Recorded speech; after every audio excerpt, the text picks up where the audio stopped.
Le stade, il est extraordinaire depuis des années à Metz. Moi, j'aime d'amour les supporters de Metz, mais si j'avais pu avoir la chance d'avoir le soutien d'effectifs qui est aujourd'hui, on était sur les terrains, et t'avais 300 mètres pour revenir au vestiaire, mais il n'y avait pas 17 mecs de la sécurité pour t'accompagner et faire en sorte que tu discutes avec personne. On m'a refusé cette année de porter le maillot vétéran du FC Metz, mais on m'a appelé au mois de juin, au mois de juillet, en me courant après pour renouveler mes abonnements. J'étais meilleur buteur des 15 ans, je brillais, j'étais vraiment bon, et puis il y a Adebayor qui arrive, qui déplace et qui arrive sur ma place. Jean Fernandez était quelqu'un qui arrivait au club pendant la première descente en Ligue 2, était vraiment quelqu'un qui avait un œil sur les jeunes, c'est-à-dire c'était l'opposé d'Antonetti. Et bah moi j'ai fait ça avec Ribéry. Ma vie elle a défilé. On est arrivé, on a vu 20 minutes d'entraînement, ils m'ont tous regardé, ils m'ont dit ça va être dur. Pjanic, c'était la qualité technique qui se voit moins. Il a 17 ans, il arrive là le trou du cul, il nous met des petits ponts à tous. Domenech qui dit à Jean Fernandez, putain c'est con le rasé là, qu'il a pas l'âge et tout. Et Jean Fernandez il lui dit mais qu'est-ce que c'est le plus jeune de toute l'équipe. À cette époque-là j'aurais pu aller à Dortmund aussi parce que j'étais en espoir. Ils ont essayé de me faire craquer, ça a été Denis Zanco là, celui-là, si je le crois, celui de la garde à vue. Et on vous emmerde du fait que vous ayez payé 500 balles d'abonnement avec Nico Tadze, on vous enlève et on vous met l'Audi TT de la Championship à la place. Ça va bien? Comment ça va. Bon après une petite semaine, on va avoir le temps de l'évoquer un petit peu avec 2-3 péripéties pour ma part, mais ouais ça va, content de te retrouver. Content de te revoir surtout. Ça fait longtemps qu'on s'est pas vu. Je te dois un resto d'ailleurs. Je te dois un resto, j'ai pas oublié. C'est là. Tu me dois peut-être un resto, je sais plus pour être franc, mais peu importe. Il est modeste. On a eu une belle petite aventure à Moselle TV, au Graoli quand même, malgré tout. Oui, on a eu les matchs. de bons échanges, les matchs, et puis même dans l'émission, on avait à un moment où toi tu étais là des discussions qui étaient intéressantes aussi, donc c'est cool de te recroiser sur ce format, c'est sympa. Puis d'avoir en plus l'échange avec les supporters, ce qui est finalement rare pour toutes les émissions que j'ai pu faire ou bien les échanges, ça va me permettre de rentrer aussi peut-être plus facilement dans certaines questions et cibler peut-être certaines questions que peuvent se poser aussi les supporters de Metz, donc c'est cool. Ça commence déjà à Bariaz, le frérot qui était avec nous la dernière fois en live, il dit honteux ce que Seb subit par le club. On va avoir l'occasion d'y revenir. C'est vrai que t'as foutu un peu le feu sur la toile, le nombre de j'aime et de commentaires. Avec ton post, ça a fait le buzz un petit peu. J'ai envie de dire... on peut en parler tout de suite si tu veux, comme ça. Mais moi, il n'y a aucun souci. L'idée, c'est que voilà, je pense assumer des positions. Tu me connais, j'ai mes idées, j'ai mes convictions, j'ai mes valeurs. Et j'ai tendance quand même à avoir, c'est vrai, une parole assez forte sur le club. Et je vis quelque chose cette semaine, finalement je paye un petit peu cette audace, ou en tout cas ce non-filtre que je peux avoir sur le club ou sur mes opinions par en fait tout simplement, pour ceux qui ne sont pas au courant, le fait qu'on m'a refusé cette année de porter le maillot vétéran du FC Metz. Ce qui, après d'autres choses qui avaient déjà été mises en place par le club, un peu à mon encontre, de par un petit peu le fait justement, pour reprendre leur phrase, paraphraser ce qu'on m'a dit, parce que j'ai pas eu la chance de discuter avec le club, puisque je ne sais même pas qui a pris cette décision, je sais juste que c'est les instances et la direction, puisque moi c'est le coach Ahmed Mechawad qui s'occupe du coup de notre groupe du dimanche matin et de l'entraînement de la semaine, qui m'a appris hier matin que le club lui avait en gros donné plus ou moins l'ordre de ne pas renouveler ma licence. Donc voilà, je trouve ça quand même petit, je trouve ça assez... Enfin, on n'est pas sous Staline, quoi. On peut quand même avoir un avis et puis être dans une situation quand même à porter ces couleurs-là. Surtout que je pense sincèrement, et je le dis vraiment, être un de ceux qui aiment le plus le club. C'est-à-dire que mes critiques, et tu as été à mes côtés, tu sais qu'on a toujours tendance à remettre beaucoup plus les critiques en avant que le côté positif, mais dès qu'il y a eu des choses positives à dire sur ce club-là, je le fais aussi. Je suis pas quelqu'un qui suis simplement là à tirer à boulet à tous les sens pour toutes les raisons possibles, et puis surtout pour un intérêt quelconque derrière. C'est-à-dire que moi je dis juste ce que je ressens, ce que je vis en tant que supporter aujourd'hui. Fut un temps, j'étais protagoniste, j'étais sur le terrain. On en a déjà discuté 1000 fois tous les deux. Tu sais que c'est pas de la fausse modestie. J'étais un joueur plus que moyen. Pas de leçons à donner sur le football même. Par contre, je sais ce qu'est du football. Je sais ce qu'est un fonctionnement de club. Et à un moment donné, je sais que le meilleur de ce club-là et la quintessence de ce club-là n'est pas tiré à son paroxysme, c'est tout, point barre. Il y aurait une politique sportive qui serait différente de celle-là, on vivrait bien d'autres choses. Et nous, aujourd'hui, parce que, par exemple, on me refuse de porter le maillot, on me refuse les billets d'invitation, c'est rien, je peux me les payer, mais là, je m'en fiche. Mais dans l'idée, c'est que tous les anciens, en fait, on a plus ou moins une place mise à disposition. Ce qui est déjà plus ou moins discutable, parce qu'une place, on a aussi des enfants, on pourrait à un moment donné avoir envie de venir au stade en famille, mais au-delà de ça, ça sur la fin de saison a été très compliqué à avoir pour moi, mais je m'en fiche, j'ai mes abonnements, je paye. Par contre, on m'a refusé la licence cette année, donc j'ai pas le droit de jouer, mais on m'a appelé au mois de juin, au mois de juillet, en me courant après pour renouveler mes abonnements. Ça veut dire que c'est ce deux poids deux mesures que je comprends pas dans ce club-là, où en fait on nous demande beaucoup, nous, supporters passionnés, et on nous rend pas grand chose en fait, parce que on a vendu pour 40 millions cet été, on a recruté pour Peanuts. Bon, il y a Gauthier qui est arrivé, c'est l'arbre qui cache la forêt, c'est bien, c'est une superbe recrue, mais au-delà de ça, c'est un no man's land qui est quand même terrible. Donc voilà, c'est toujours les mêmes choses, et on déplace en fait les choses de telle façon à ce que finalement, en fait, on te fait rogner un os à l'autre bout pour te maquiller en fait tout le système qui est à côté et te faire passer la pilule. Et ça fait des années qu'on fait ça au club. Et qu'on fait ça à ses supporters, à ses actionnaires, parce qu'il n'y a pas que moi qui suis en colère aujourd'hui.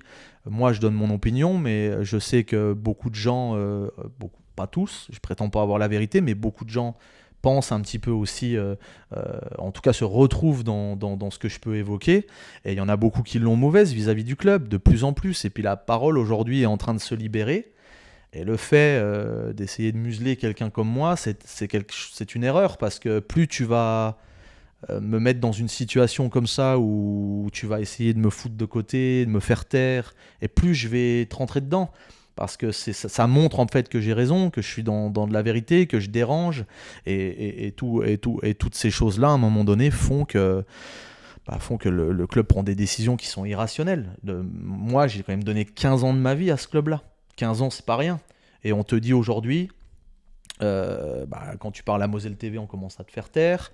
Quand tu veux un ticket, on commence à faire un petit peu l'autruche, on n'entend pas. Mais t'en es sûr de ça? Parce que j'ai du mal à comprendre qu'on puisse écarter un joueur tu vois, qui va jouer avec les vétérans du club. J'en suis sûr. J'en suis carrément sûr, oui, puisque un ou deux de mes collègues sont montés au créneau aussi pour savoir ce que c'était que ce bordel-là, ne comprennent pas. À un moment donné, ils ont eu le même son de cloche que moi. Donc voilà, on est dans une situation aujourd'hui. Effectivement, ça m'est arrivé hier matin. On est déjà en train d'en parler aujourd'hui parce que je suis quelqu'un qui réagit à chaud. Mais au pire des cas, même si on voulait me redonner le maillot aujourd'hui, mais j'en veux même plus. Oui, le mal est fait maintenant, c'est compliqué. Ce club-là, qui est mon club que j'aime plus que tout, ne ressemble plus du tout à celui dans lequel j'ai été, j'ai œuvré et pour lequel je me suis battu. Le FC Metz de Molinari, dans une autre interview à midi, on me traitait de nostalgique, c'est sûrement un peu vrai. Je dis pas qu'il faut pas s'adapter au contexte et au foot d'aujourd'hui, c'est une réalité, il faut vraiment prendre en considération que le foot a évolué. Malgré tout, Metz, c'est particulier, il y a certaines valeurs à l'intérieur de ce club-là, qui 6 mois elles sont perdues, ça m'intéresse pas d'y aller. Je préfère aller voir un match de football amateur ou quelque chose dans lequel je verrai des choses qui me ressemblent. La culture de l'effort, le respect des autres, le respect des partenaires, le jeu en équipe, le respect des supporters, toutes sortes de choses. Tu pourras dire Renoir il est nul, Renoir il avait 2 pieds gauche, Renoir ci, Renoir ça toute sa carrière, tout ça, ça peut être discuté. Par contre, tu pourras jamais dire Renoir il a triché. Aujourd'hui, moi je pense que pas forcément les joueurs, il y a des gens qui sont à l'intérieur de cette structure-là et de cet énorme club qu'est le FC Metz aujourd'hui, parce qu'il faut quand même s'en rendre compte, on est dans un club historique qui a été fait, qui n'est pas Bernard Serin, qui sera là après lui, qui a été là avant, et puis toutes sortes de personnes qui sont autour de lui, et il y a des choses qui se respectent. Moi, j'ai donné ma sueur, j'ai donné mon énergie à ce club-là, il faut respecter ça. C'est pas parce qu'à un moment donné, j'ai un discours qui ne te plaît pas, je mets le doigt sur des choses qui ne te plaisent pas, ou sur lesquelles, au pire, tu n'es pas d'accord. Il n'y a aucun problème, il y a toujours manière à débattre, mais tu peux pas, comme ça, faire taire quelqu'un un coup quand il est dans une émission de télé, parce que même si c'est pas exactement comme ça que c'est passé, je peux mettre les pieds dedans aussi. C'est vraiment Moselle TV qui a... on met les pieds dedans. Non, mais c'est Moselle TV qui a coupé, que ça soit clair. C'est pas Metz qui a demandé à couper à Moselle TV. C'est Moselle TV qui a coupé pour pas que Metz leur tombe dessus. C'est une démarche qui est quand même différente. Il faut quand même rendre ça au club. Il n'y a personne au club qui a demandé de faire taire Renoir. C'est pas ça.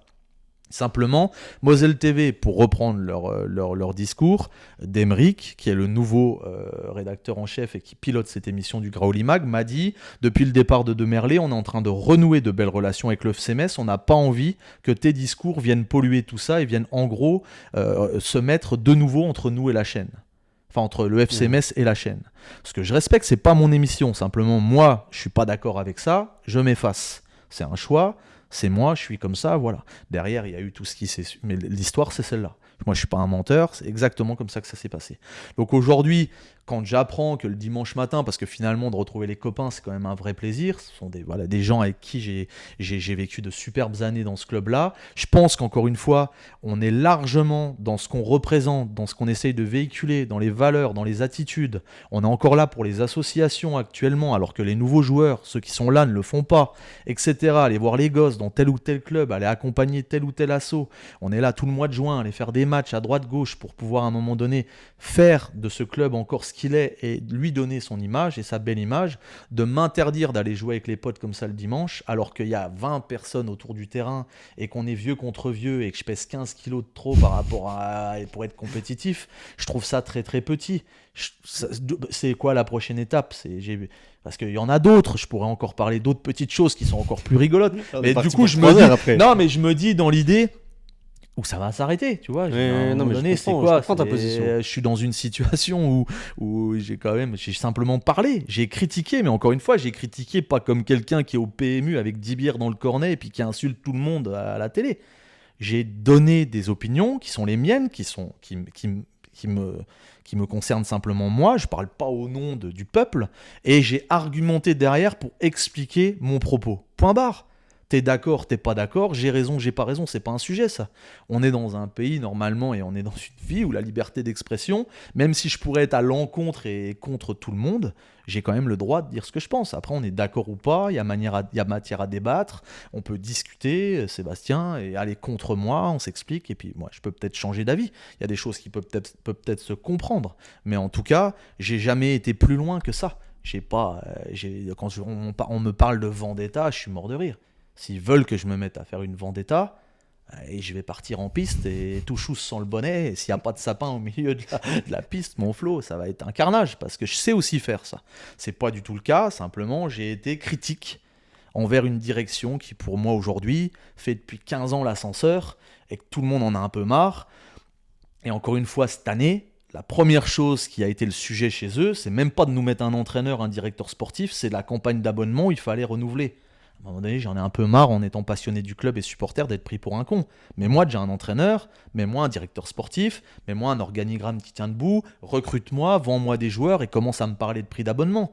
Parce que si c'est pour nous faire tous les ans Mikotatze et Maziz, et puis 3 semaines après, quand il y a 17 000 abonnés, nous les vendre pour recruter Tartampion, Tété, là, qui a 2 pieds gauche, et je sais pas qui, à un moment, moi, je veux bien. Avec toi. Non, mais à un moment, t'as d'allumer tout le monde. Non, mais à un moment, je veux bien. Ah, mais on aura l'occasion de développer. Donc voilà le sujet, quoi. Mais c'est vrai que l'entraîneur est arrivé tard cette année.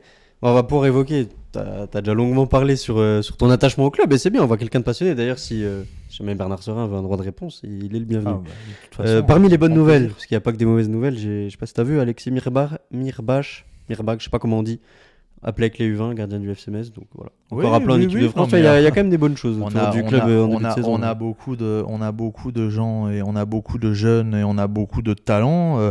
Arthur Atta est une pépite aussi à façonner par rapport au niveau. On a le retour de Gauthier Hein, on a des joueurs qui sont intéressants, une qualité d'équipe, je dirais. Mentalement ça paraît quand même assez solide, physiquement ça court, ça s'arrête pas, ça court vite, ça saute haut. Donc voilà, après pour moi, ça manque un petit peu d'intelligence de jeu, de qualité technique, de science même du ballon, de ce qu'est le football. Mais le football d'aujourd'hui est de moins en moins comme ça. La Ligue 2, ça sera pas forcément l'équipe qui jouera le mieux au ballon qui sera à l'arrivée première ou deuxième. C'est rarement comme ça d'ailleurs. Et pourtant, on joue mieux qu'avant. On joue mieux qu'avant parce qu'on joue contre plus faible. C'est-à-dire aussi, j'ai trouvé que c'était faible aussi. Si on est un peu dans l'actu sur ce début d'émission, tu regardes Rodez. Il y avait quand même beaucoup d'écart entre les lignes.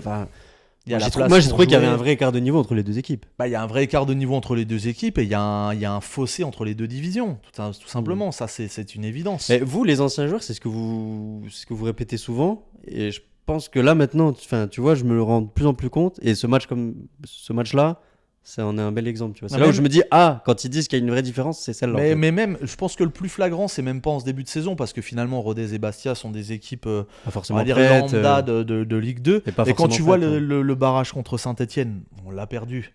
Enfin, on a perdu, on n'a pas vraiment perdu, mais on est éliminé. On est quand même dans une situation face à une équipe qui était quand même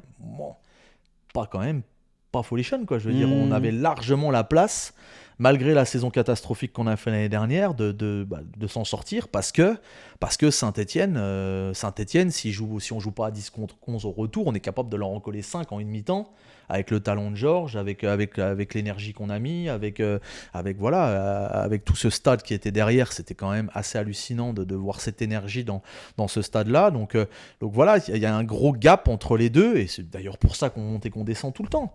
Parce que c'est ce qu'on n'arrive pas. Je pense que c'est même pas ce qu'on n'arrive pas. On le sait. Mais on se donne pas les moyens. Mais on veut pas faire en sorte d'être compétitif en Ligue 1. On se dit, ça va passer. On va y arriver, voilà. Et on est chaque fois, c'est pas loin, mais encore une fois, c'est par rapport aux concurrents. Il y a la dernière année d'Antonetti, c'était aussi pas loin, mais parce que les autres n'avaient pas beaucoup de points, donc c'est pour ça aussi. C'est certain, puis pas loin et si loin en même temps. Je veux dire, quand tu vois l'année dernière,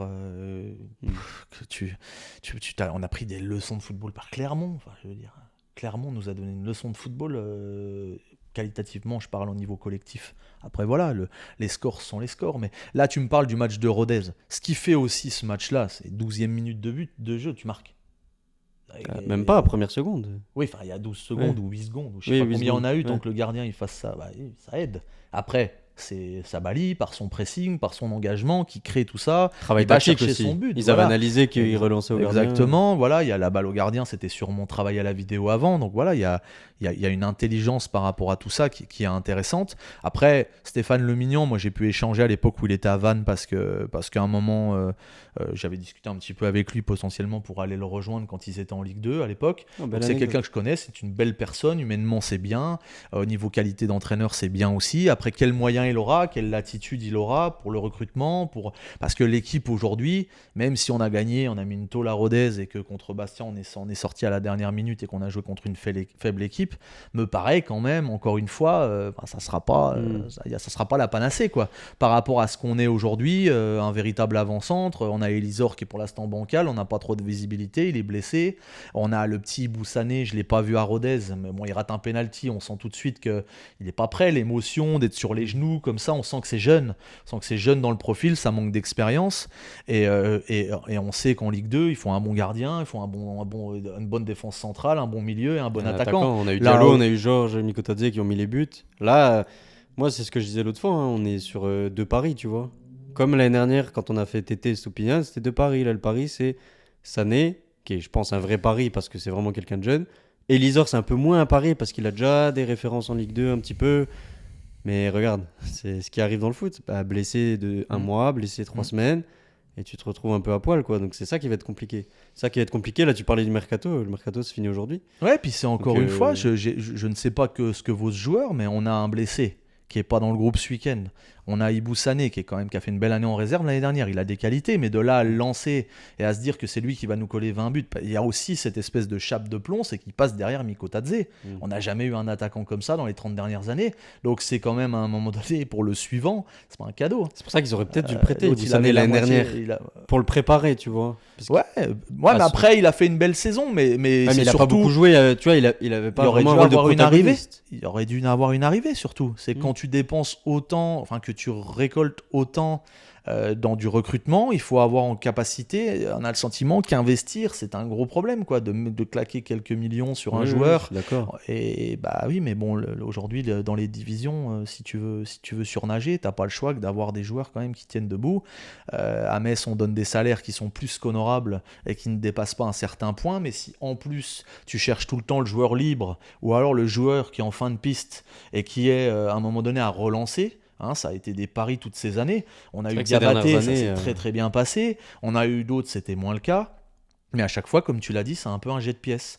Donc c'est pas évident de fonctionner comme ça parce que tu as tellement de choses qui peuvent faire à un moment que tu tombes à côté et que tu touches pas là où il faut toucher que voilà, c'est compliqué. Alors, tu n'as jamais à l'abri non plus qu'une recrue se blesse pas la première semaine, hein, mais l'année dernière d'ailleurs c'est ce qui est arrivé. Stupinian il a été blessé rapidement. Après voilà, on verra bien ce que ça donne. Moi, je suis très confiant pour la saison du FC Metz en Ligue 2. Comme je l'ai dit ce midi dans l'interview en parallèle, pour moi, Metz surnage toujours en Ligue 2. Ça m'inquiète pas parce que c'est une grosse machine. On a l'habitude de ces matchs-là. C'est un football qui nous correspond. Là, on va arriver dans du besogneux, on va arriver dans du duel, on va arriver dans de la vitesse, de la contre-attaque. On va être pile dans nos créneaux. Il y a moins de pression, il y a pas des stades de 40 000 tous les week-ends. Il y a moins de pression, mais au-delà de ça, puis même, le stade, il est extraordinaire depuis des années à Metz, sincèrement. Moi, j'aime d'amour les supporters de Metz, mais si j'avais pu avoir la chance d'avoir le soutien indéfectible qui est aujourd'hui, parce qu'il est indéfectible par rapport à ce qu'on voit. Tu vois le nombre d'abonnés, le nombre d'affluences. C'est fou. Nous, le public, sincèrement, et je pense que s'il fait un peu son autocritique aussi, fut un temps, il était plus dur. Avec certaines générations, c'était plus dur. Et toi, on allait te chercher, on te suivait à la sortie, non, du stade, tu m'as raconté une fois. Il y a eu des choses, voilà, non, mais au-delà de ça, voilà, encore une fois, j'ai toujours accepté la critique. Je peux pas être comme je suis aujourd'hui, tu me critiques, et d'ailleurs tu l'as fait, tout mon entourage le fait, je suis compliqué, je me fais critiquer. Si vous avez raison, à part me taire, moi, et me remettre en question, je fais rien. Même si j'ai un gros caractère. Quand t'as tort, la critique, faut l'accepter. Quand j'étais footballeur, il y a beaucoup de gens. Nous, on s'entraînait, tu sais, derrière la tribune de Zavel, là. On était sur les terrains. Et t'avais 300 mètres pour revenir au vestiaire. Mais il n'y avait pas 17 mecs de la sécurité pour t'accompagner et faire en sorte que tu discutes avec personne. Donc, t'avais un échange avec les supporters. Ils faisaient partie de la famille. On était ensemble. On rigolait. Je me souviens de Sandra et Georges, par exemple, avec qui on jonglait en sortie d'entraînement. On se marrait avec eux. Il y a eu bon nombre, je pourrais t'en citer, les chefs de supporters qui venaient nous voir aussi, discuter avec nous. Je te dis pas, les Derby, les Strasbourg, les Nancy, la pression, ils prenaient une semaine de congé, ils venaient avec nous chaque entraînement jusqu'au samedi avant qu'on soit au match. Il y avait une ambiance, il y avait une atmosphère, on faisait corps, on faisait qu'un bloc. Et les anciens, au café, telle ou telle personne qui était là pour échanger avec nous. Aujourd'hui, si moi je veux aller au stade, je reste à la borne. Je reste à la borne. Oui. La réalité, c'est ça. Mais j'ai donné 15 ans séparé, il y a les barrières. Au-delà de ça, j'ai donné 15 ans de ma vie. Aujourd'hui, j'ai même pas le droit de passer un portique de sécurité pour aller saluer mon ancien kiné, mon ancien docteur avec qui j'étais, ou Christophe Marichès, qui est un ami, etc. Tu restes où t'es. Oui, c'est vrai qu'on a mis vachement de distance entre les supporters et les joueurs, alors qu'à la base, c'est un sport populaire. C'est pas censé être ça. Ils capuchent ça sur cette excuse du Covid qui a un non-sens, parce que c'est beaucoup plus facile pour eux de fonctionner comme ça. D'être en autarcie, d'être entre eux et de faire en sorte de limiter. Même à la communication. Ma période à moi, Hélène Schrub était à l'époque à la communication, était stagiaire avec Monsieur Schiffmacher, qui était le directeur de la com du FC Metz, était tout seul, avec Hélène. C'était pas 27. On me disait pas ce que j'avais à dire à une interview. On me disait pas, on me tenait pas la main pour aller à la sortie d'un match, discuter et voir et commencer à avoir une question de journaliste et dire celle-là tu la poses pas, celle-là tu la poses. Enfin, je veux dire, on est rentré dans un truc, c'est une plaisanterie. C'est une plaisanterie, ça reste du football. Après, il y avait une période où, je prends l'exemple d'Antonetti par exemple, il y avait beaucoup de trucs qui venaient de lui aussi. Tu vois, c'est lui qui dictait, lui qui donnait les joueurs, justement, ce que tu dis là. Tu voulais un joueur, on disait non, t'auras pas lui. Tu voulais Boulaya, on disait non, t'auras Udol, tu vois. C'est à l'époque où t'allais les interviewer, je suis d'accord avec toi, mais depuis. Et ça, tu vois, eux, ils pouvaient rien y faire au final. Je me fais un peu l'avocat du. Non, eux, ils ne pouvaient pas rien y faire. Le club, il était pas Antonetti. Oui, mais justement, Antonetti avait pris le pouvoir, entre guillemets. Moi, aujourd'hui, il avait tellement de poids au sein à mon du club époque, que je c'est lui qui t'assure, décidait. ça m'a coûté. Et tu pourras demander à Greg Promont, tu pourras demander à d'autres personnes qui ont aussi œuvré en ce sens-là. Jean Fernandez était quelqu'un de très, très dur. Très, très dur. Surtout avec nous, la jeunesse. Un extraordinaire coach. Moi, c'est des souvenirs qui sont merveilleux avec lui. Par contre, tu n'avais pas le droit de te louper. Et quand tu commençais à parler à une mi-temps, parler à la presse, crois-moi que lui, il était derrière toi. Et que si jamais tu avais foiré, ça allait te coûter très, très cher. Jamais personne m'a dit quoi dire.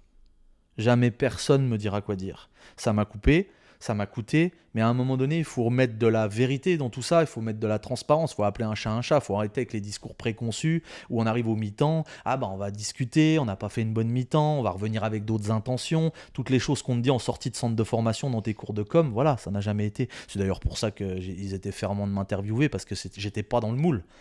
Comme Greg, qui est capable de vous dire on a joué comme des merdes, on a joué comme des cons à la mi-temps, devant 5 millions de spectateurs quand t'es sur Canal+ à 21h un dimanche, qui en a rien à secouer, si c'est le cas. Tout ça, et c'est d'ailleurs pour ça qu'il n'aura jamais de responsabilité, parce qu'on ne nous tient pas, nous. Des personnalités comme nous, on ne te tient pas.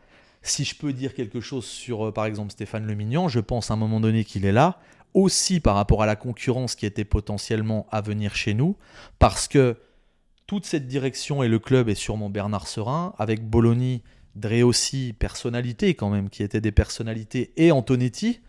Depuis 4-5 ans, il y a un espèce de ponçage de cerveau et de crâne qui a dû être réalisé, et une fatigue latente où là, ils ont voulu quelqu'un de plus lisse, plus docile, plus tranquille, plus serein, avec qui ils pourraient discuter dans un calme différent, et avoir une main aussi sur tout ça. Voilà, si je te donne mon sentiment, pourquoi, en partie, au-delà de ses qualités d'entraîneur et d'homme, Stéphane Le Mignan est là. J'ai pas la vérité, je trouve que c'est des grosses conneries ce que je dis juste que moi, c'est ce que je ressens.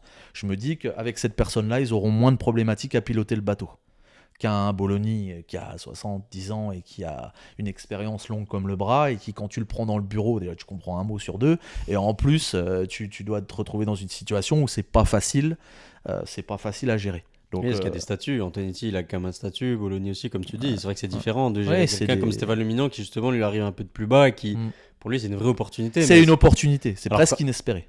Alors qu'Antonetti, c'était un projet de fin de carrière, un petit peu entre guillemets. Bologna, pareil, encore plus Bologna, qui lui est vraiment sur la fin, je pense. C'est vrai que les profils sont différents. Deux profils complètement différents. Allez, là, je vais essayer de reçuire un petit peu mon conducteur que tu m'as un petit peu foutu jamais avec moi, tu sais. Bon, profites-en, bois un petit coup. C'est vrai qu'on n'a pas trinqué avec la grenadine. D'habitude, je fais ça. Là, j'ai pas respecté la tradition. J'avais pas trop mis, t'as vu, elle est un peu transparente. Ouais. Je fais attention à ta ligne. Ouais, il n'y a plus rien à faire pour ça. C'est devenu catastrophique, mon Flo. Bon, mais c'est ton club de toujours. Tu te voyais faire footballeur quand t'étais petit, vraiment? C'était ça ou rien d'autre? Pas du tout. Pas du tout? Pas du tout, non. Oui, c'est vrai que...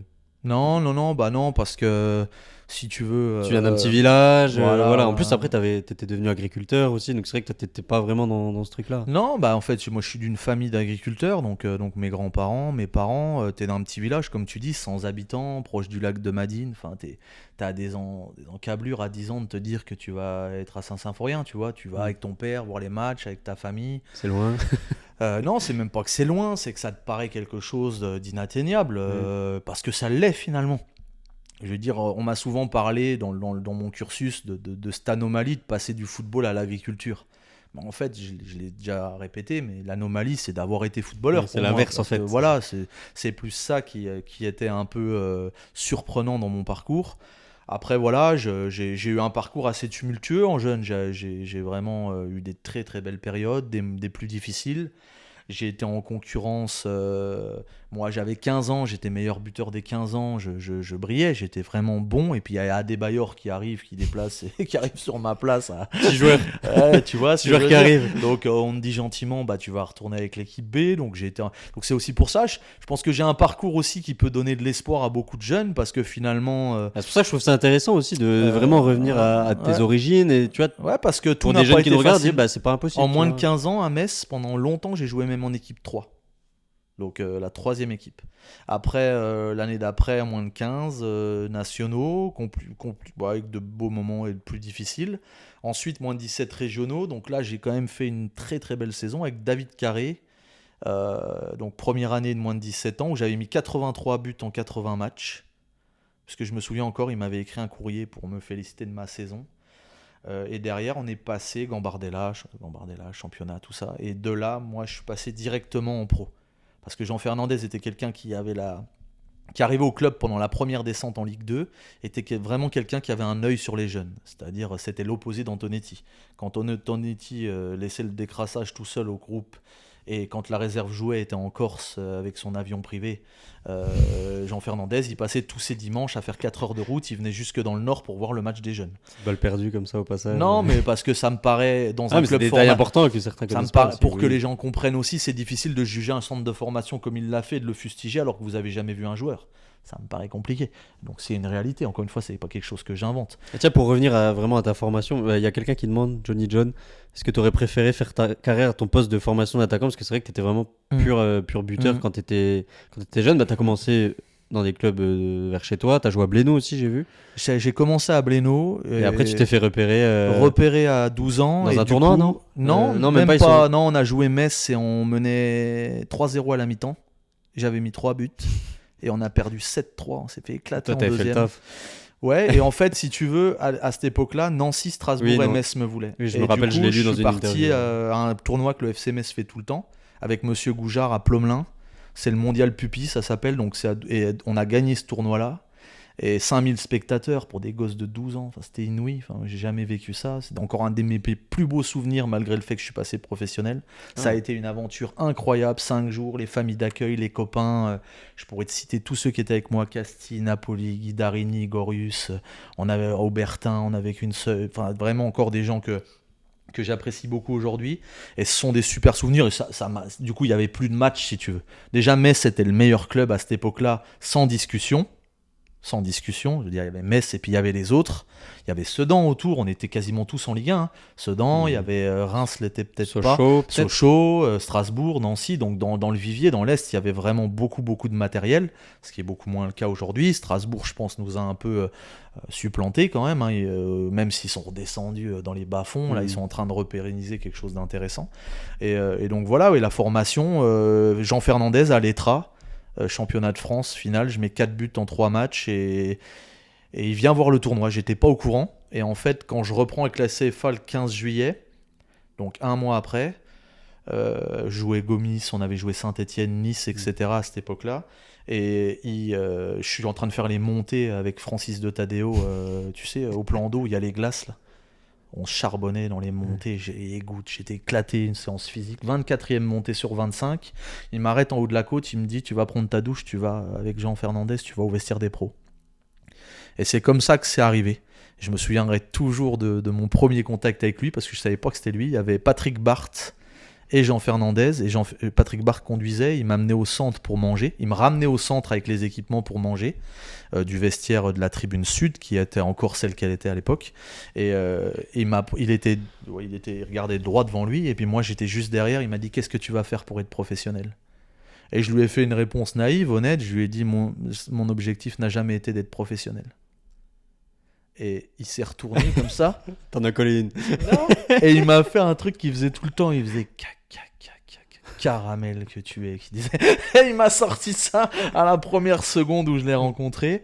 Ça a créé sûrement un lien. Après, j'étais à l'écoute. J'étais quelqu'un de bosseur. Ça lui a plu. Puis de fil en aiguille, au bout d'un an, au bout de 2 semaines, j'étais dans le groupe. Premier match de Ligue 2 à Guignon, je suis dans le groupe. Avec des gros, il y avait à l'époque Batik, Mérieux qui était mis de côté, Morisot qui était pas dans le groupe, donc moi Mais t'avais quel âge à ce moment-là? 17 ans et demi. Et t'es arrivé à... Parce que t'es passé aussi par il y avait le centre à la Madine aussi à l'époque. La Madine, ouais. De 12 à 14. Non, c'est quoi, 4e, 3e? Ouais. Je sais plus. Ça, il y a plus aujourd'hui. Mais comment ça se fait qu'il y avait... Ça fait 3 ans, j'étais la première année avec Yannick Stopira, donc moi dans ma génération, il y avait Aubragnac et Chrétien. On est passés tous les 3 professionnels. Dans la génération du dessous, il y a eu Gorius et Krebs qui a joué un peu en Allemagne. Et la génération d'après, et Guerrero. Et puis je me souviens encore après. Après, j'ai pas trop suivi. Ouais. Et ah ouais, ok. Donc il y avait le centre. Ça, c'était avant Metz. Centre à la Madine. J'étais à Metz, mais c'était on s'entraînait là-bas. C'était par rapport pour rester plus proche de chez vous ou... Non, du tout. C'est qu'à l'époque, c'était permis. On jouait avec le FC Metz le week-end et on s'entraînait là-bas toute la semaine. Okay. Il y avait Guillaume Van Averbeek aussi qui était dans ce cas-là. On était quelques-uns, je me souviens plus, on était 4 ou 5 de Metz. En fait, pour pouvoir alimenter en qualité vraiment le centre, ils en prenaient 2-3 de Nancy et 4-5 de Metz. Voilà, et puis c'était des groupes de 20. Et dans le coin là, oui, ça supporte Metz ou Nancy du coup?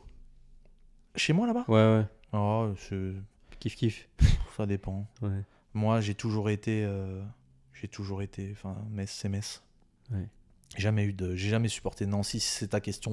Non, ça je sais, t'es juste né à Nancy. Ça te fait pas mal de l'écrire à chaque fois quand tu remplis des papiers de Nancy, né à Nancy. J'ai écrit peu, figure-toi. Je suis pas trop face à ce truc-là. Mais c'est vrai que non, parce que être né à Nancy est pas non plus une tare. Je veux dire, on n'en est pas là, mais par contre, non, voilà, Metz, la preuve en est, c'est que je travaille ici et que ma vie est animée par cette ville-là parce que je l'aime et je pense que je l'aime beaucoup et je pense que les gens me le rendent aussi. Donc voilà, je m'y sens bien.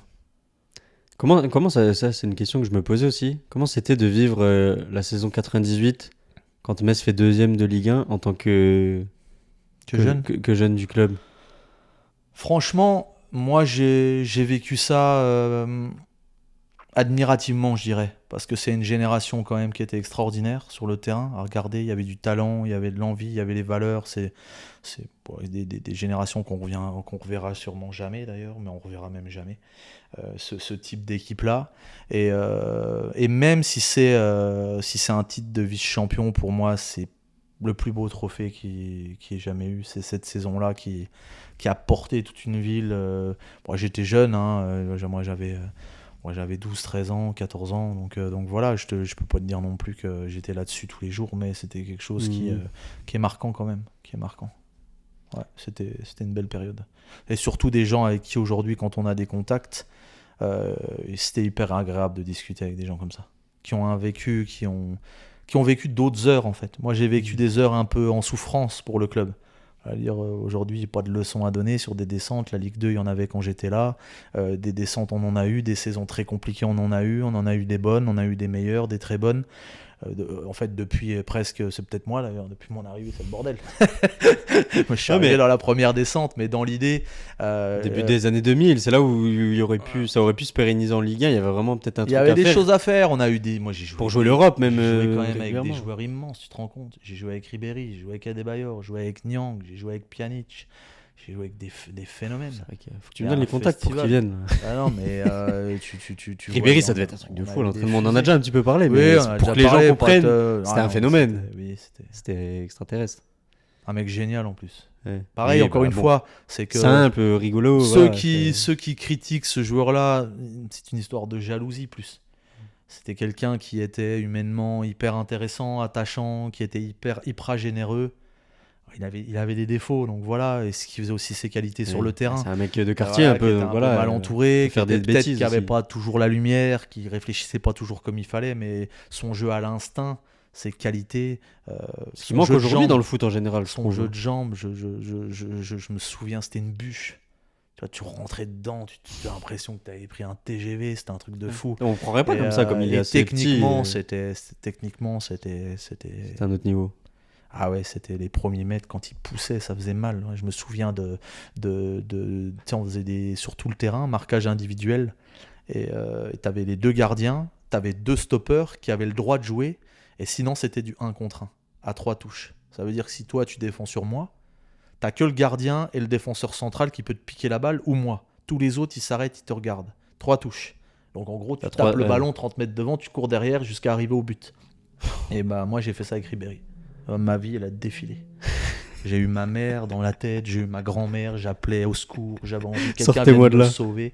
C'était une horreur. Jouer avec des mecs comme ça, il avait des qualités physiques qui étaient extraordinaires, de vitesse, mais d'endurance, de capacité à répéter les efforts. Puis moi, c'était mon concurrent. Il est arrivé, c'est l'époque où j'étais un peu bon, tu vois, où j'avais un peu un rôle dans l'équipe, comme mon remplaçant. On est arrivé, on a vu 20 minutes d'entraînement, ils m'ont tous regardé, ils m'ont dit Seb, ça va être dur. Tu vois, c'est pour ça que je pourrais être celui qui en parle avec rage. C'était fantastique. Joue, je te regarde. Quand c'est meilleur, tu vois, tu peux rien faire, et tu bosses pour essayer de tutoyer une de ces ampoules qu'il a au talon, tu vois. Mais c'était au-dessus, c'était incroyable. Il y a Johnny John qui nous demande qui est le plus fort, Ribéry ou Pjanic. C'est pas les mêmes joueurs. Ouais, c'est pas pareil, c'est difficile de comparer. C'est pas les mêmes joueurs. Pour moi, Ribéry était plus fort. Pjanic était différent, mais il était différent quand il était plus jeune, il avait vraiment plus de cannes, et, tu vois, il faisait plus de courses. Il a jamais trop eu de... Physiquement, ça a toujours été un peu chétif, ça a toujours été un peu lent. pas avec le ballon. Folland en fait. C'est pas Folland, c'est que c'est quelqu'un qui a l'intelligence. C'est-à-dire que. Contre Lyon, le match contre Lyon. Non, mais contre tout. Ce qu'il fait. Puis la carrière qu'il a fait après. Il a reculé, ça aussi. Il a eu un rôle différent. C'était extraordinaire. Mais si tu veux, Pjanic, c'était que la prise d'information et la qualité technique qui se voit moins. C'était pas les 1000 dribbles, c'était pas. Mais le premier entraînement qu'il a fait avec nous, il a collé 10 petits ponts. Je crois que Julien François, il a failli lui casser la jambe tellement il en avait marre qu'il lui manque de respect. Il avait 17 ans, il arrive là, le trou du cul, il nous met des petits ponts à tous. Mais tu sais, d'une manière en plus de. Comme il était, un peu calme, tu sais, je reviens, je te la glisse. Puis j'accélère même pas pour récupérer le ballon. Enfin, le truc qui te rend dingue, tu vois. Et non, c'était très très fort. Mais pour moi, Ribéry fait partie des 5 meilleurs joueurs français en termes de qualité de tous les temps. Ouais, de talent, ouais. Ah, c'était. Ouais, tu fais pas 13 ans comme il a fait au Bayern, il a le plus de titres, c'est quelqu'un, faut le respecter. Pas parce qu'il y a eu 2-3 affaires autour de lui et qu'il a fait 2-3 frasques, purement footballistiquement, il aurait dû avoir le ballon d'or. C'était un génie. C'est vrai qu'en 2013, il aurait pu. Ah, il y a une année, on lui a volé. Là. Il y a une année. Non, moi, je m'en fous, c'est Cristiano qui l'a pris. Oui. Non. Non, en vrai, ça m'aurait fait plaisir qu'il le prenne. Parce qu'après, que t'en aies 4, 5, 6, 7, 8, ça change plus rien. On sait que t'es le meilleur, c'est bon. Tu vois, non, mais le Cristiano, c'est encore autre chose. Oui. C'est un autre sport. Il fait autre chose, lui. Il n'y a que lui. Lui et Messi sont dans une catégorie où ils doivent jouer tous les deux. Tu vois. On le voit maintenant. Quand ceux qui sont considérés meilleurs joueurs du monde, c'est. Non, mais l'autre, il colle encore des buts. Je l'ai vu mettre un coup franc pied gauche, je sais pas où, même si c'est la Saudi League ou tout ce que tu veux. Hein, il faut quand même le mettre, le coup franc de pied gauche de 25 mètres, 900 buts. Franc pied gauche, pied gauche. Je sais pas, j'ai vu ça. Ou pied droit, il a mis. Pied droit, je pense. Je sais pas, il a mis son 900e but là. Non, mais 900 buts. Même en vétéran. Si je joue 50 ans, je mets pas 900 buts. Plus. Pourtant, tu peux plus. Je vais bien trouver qu'elle a une âme charitable qui va me recueillir dans son équipe. Ça, c'est Greg Proman qui l'a mauvaise parce que jouer contre moi, il va pas aimer. Hein. C'est le copain. Il est pas content. Il est pas content, mon Grégus. Il joue encore alors qu'il est à Clermont avec la réserve. Lui, il est complètement taré. Il me disait qu'il jouait un peu à Serein. Je me rappelle quand j'étais allé le voir à Serein faire une interview. Il me dit je joue encore un peu avec un mec ici le mercredi. Il s'entraîne encore avec Saint-Julien. Il s'entraînait. Le dimanche, il jouait avec les vétérans. Il a fait environ peut-être entre 150 et 180 allers-retours Serein-Metz l'année dernière pour être au bord du terrain quand il jouait pas parce qu'il avait mal au genou et est à côté de nous. C'est quand tu parles de passionné du FC Metz, personne qui lui donne une leçon. C'est lui est de loin le plus passionné du club. Il s'est imprégné de ce club-là. Il est parisien, il faut le rappeler. En Twilight. Là, le mec, il est imprégné, tu vois. C'est mort. Et là, d'où la déception, parce qu'encore une fois, si encore on met tout ça un petit peu en relief, c'est les gens comme nous dérangent. En fait, on dérange. Moi, je pense qu'il s'est mis avec les interviews qu'il a faites. D'ailleurs, allez checker. Non, la caméra elle est là. Allez checker sur la chaîne YouTube. Ceux qui l'ont pas vu, il y a l'interview avec Greg Poman, c'était très intéressant. Mais je pense que tu vois, avec ces interviews comme ça, je pense qu'il s'est mis en porte-à-faux. Mais non, parce que il voulait pas être quelqu'un d'autre en fait. Non, je suis 100% avec toi sur l'interview qui fait qu'à un moment donné, si tu veux, il saute à 2 pieds sur la branche qui est déjà moitié sciée. Mais la scie, c'est pas lui qui l'a mise. Oui. C'est qu'à un moment donné, au départ, les dés sont pipés. Quand tu peux avoir la planète qui meurt, et c'est pas Proman qui aurait été coach. C'est une réalité, c'est comme ça, faut le dire, et c'est comme ça. Et je pense, pas de bonnes raisons. Ça pourrait être de bonnes raisons. Il est pas compétent, c'est pas lui qu'il faut, il connaît rien au club. Voilà, tu peux avoir un argument derrière qui dit que Proman ne mérite pas. Je dis pas qu'il aurait dû être coach, c'est pas ça. Je dis juste qu'aujourd'hui, le fait que c'est un ancien, comme tous de toute façon, tous ceux qui ont voulu à un moment donné aider ce club-là d'une manière ou d'une autre, et on peut parler de gens qui sont pas le petit Renoir rouquin avec ses 15 kilos de trop qui a eu une carrière médiocre. Je te parle de gens ici qui ont fait l'histoire de ce club-là, et des mecs, je te jure, à Metz, ils sont solides. Ils font pas 5 mètres sans avoir une photo qui est prise avec eux. Boulet, rentre, sauve-toi. Ça m'intéresse pas. On est dans quelque chose en fait où aujourd'hui, ce club qui est le club familial d'antan de Carlo Molinari, avec ses qualités et ses défauts, Carlo avait ses qualités et ses défauts, c'était un club familial à cette époque-là. Peut-être trop, parce qu'il faisait même travailler la famille pour de vrai lui. Voilà, on peut aussi discuter, mais dans l'idée, aujourd'hui, ne me parlez pas du FC Metz comme un club familial, on fait tout l'inverse. Tout ce qu'on peut dégager qui appartient à la famille, on le fait. Justement, là, il y a quelqu'un qui pose la question... la comparaison avec Brest, Rémi Platoche. Quand on voit Brest en Coupe d'Europe, comment que-t-il à Metz pour y accéder? Parce que tu vois, là, on parle de ce que fait Metz, est-ce que met Metz en place? Parce on peut se comparer. Brest est monté à une même période que nous il y a quelques années. Je pense je pense même que Metz, pour moi, est supérieur en termes d'infrastructure, tu vois, de budget. Je pense que ça peut être supérieur aussi. Tu vois, on peut se dire, si on avait fait d'autres choix, notamment de profil, de joueurs, est-ce qu'on n'en serait pas peut-être là, ou au moins... C'est pas trop mon genre je vais répondre à cette question, mais je vais déjà en reposer une en retour pour essayer d'étayer un peu mon propos. C'est pas trop mon genre. D'habitude, je me défausse pas, je vais y répondre. Dans l'idée, je pense que Brest, le fait qu'ils aient été champions, qu'ils aient été en Ligue des Champions l'année dernière, ça va être leur perte. Ils se qualifient cette saison. C'est-à-dire que pour ce genre de club, c'est la dégringolade derrière, parce qu'ils n'ont pas les capacités d'assumer un statut comme celui-là, le nombre de matchs, les structures, les finances, etc. Le joueur qui est à Brest, qui touche 50 000 €, qui passe d'un coup sur une planète où il est tous les projecteurs dessus, il a fait une saison extraordinaire, il a surjoué presque, ils ont tous été au-delà de leur niveau, leur capacité, on le voit bien, parce qu'ils sont sur 2 matchs en début de saison, l'équipe a pas non plus, c'est pas transfiguré, ils ont perdu le défenseur central qui était important, ils ont perdu Mounier, bon, il y a Lesmelou qui est pas là actuellement, etc. Mais bon, ils se font coller des roustes. Quand la Ligue des Champions va arriver avec, c'est une équipe qui va lutter pour son maintien difficilement cette année et peut-être finalement créer sa perte en retournant dans une division qu'il ne faut pas. Donc moi, ma réalité, c'est que par rapport à ceux qui pilotent ce club, quand on parle du nôtre, de Metz, et pour moi, encore une fois, leur capacité de business hyper intéressante, mais leur incompétence sportive, parce que moi, j'en suis là, à cette heure-ci, quand ça fait 15 ans que tu descends, que tu montes tous les ans, c'est qu'à un moment donné, tu as quand même là-dedans, en changeant des personnes à chaque fois, et toujours les mêmes problématiques, il y a quand même à certains échelons de l'incompétence. Ça serait hyper dangereux d'arriver et d'être européen d'un coup, parce que qu'est-ce que tu fais avec un effectif pour figurer dans cette Coupe d'Europe? C'est pas le tout d'y aller puis d'en prendre 10 à chaque mois que tu vas te balader, donc il faut quand même construire une équipe en fonction. Tu te mets dans le rouge financièrement, tu travailles une compétition que tu n'as pas l'habitude de travailler, donc quand tu vois de temps en temps les difficultés à finir des matchs physiquement, etc., tu commences à mettre un rythme tous les 3 jours, on est sur une autre planète, c'est-à-dire qu'on est sur quelque chose pour lequel on n'est pas configuré actuellement, et donc c'est pour nous spectateurs sur une saison, et la moitié de la saison dernière suivante où tu te dis bah voilà, les premiers matchs de Coupe d'Europe, t'as 8 points, t'es quasiment sûr de descendre, mais t'as encore un peu d'espoir, bah c'est kiffant parce que finalement on voit des équipes qu'on n'aurait pas vues et puis on s'éclate un petit peu au bord du terrain, mais ça pourrait pour le coup beaucoup plus qu'un investissement ou qu'un transfert de joueurs à 20 millions nous mettre dans le rouge dans le futur et nous mettre en grande difficulté. Parce que si tu veux, tu as aussi tout ce qui est égo, tout ce qui est joueur, tout ce qui est exploit des joueurs, renégociation salariale, ça veut dire que le mec, demain tu passes en Ligue des Champions, il veut 200 000 € par mois. Parce qu'il est sollicité. Donc ça te met aussi toi dans une gestion de club qui est plus du tout la même que la politique qui est là, où là, voilà, c'est bien cadré. Pourcentage quand tu descends, c'est la première ligne dans le contrat parce que tu descends tous les ans quand tu es en Ligue 1, donc tu vois, là on est dans quelque chose qui est bien ficelé. Donc ça peut être dangereux pour un club.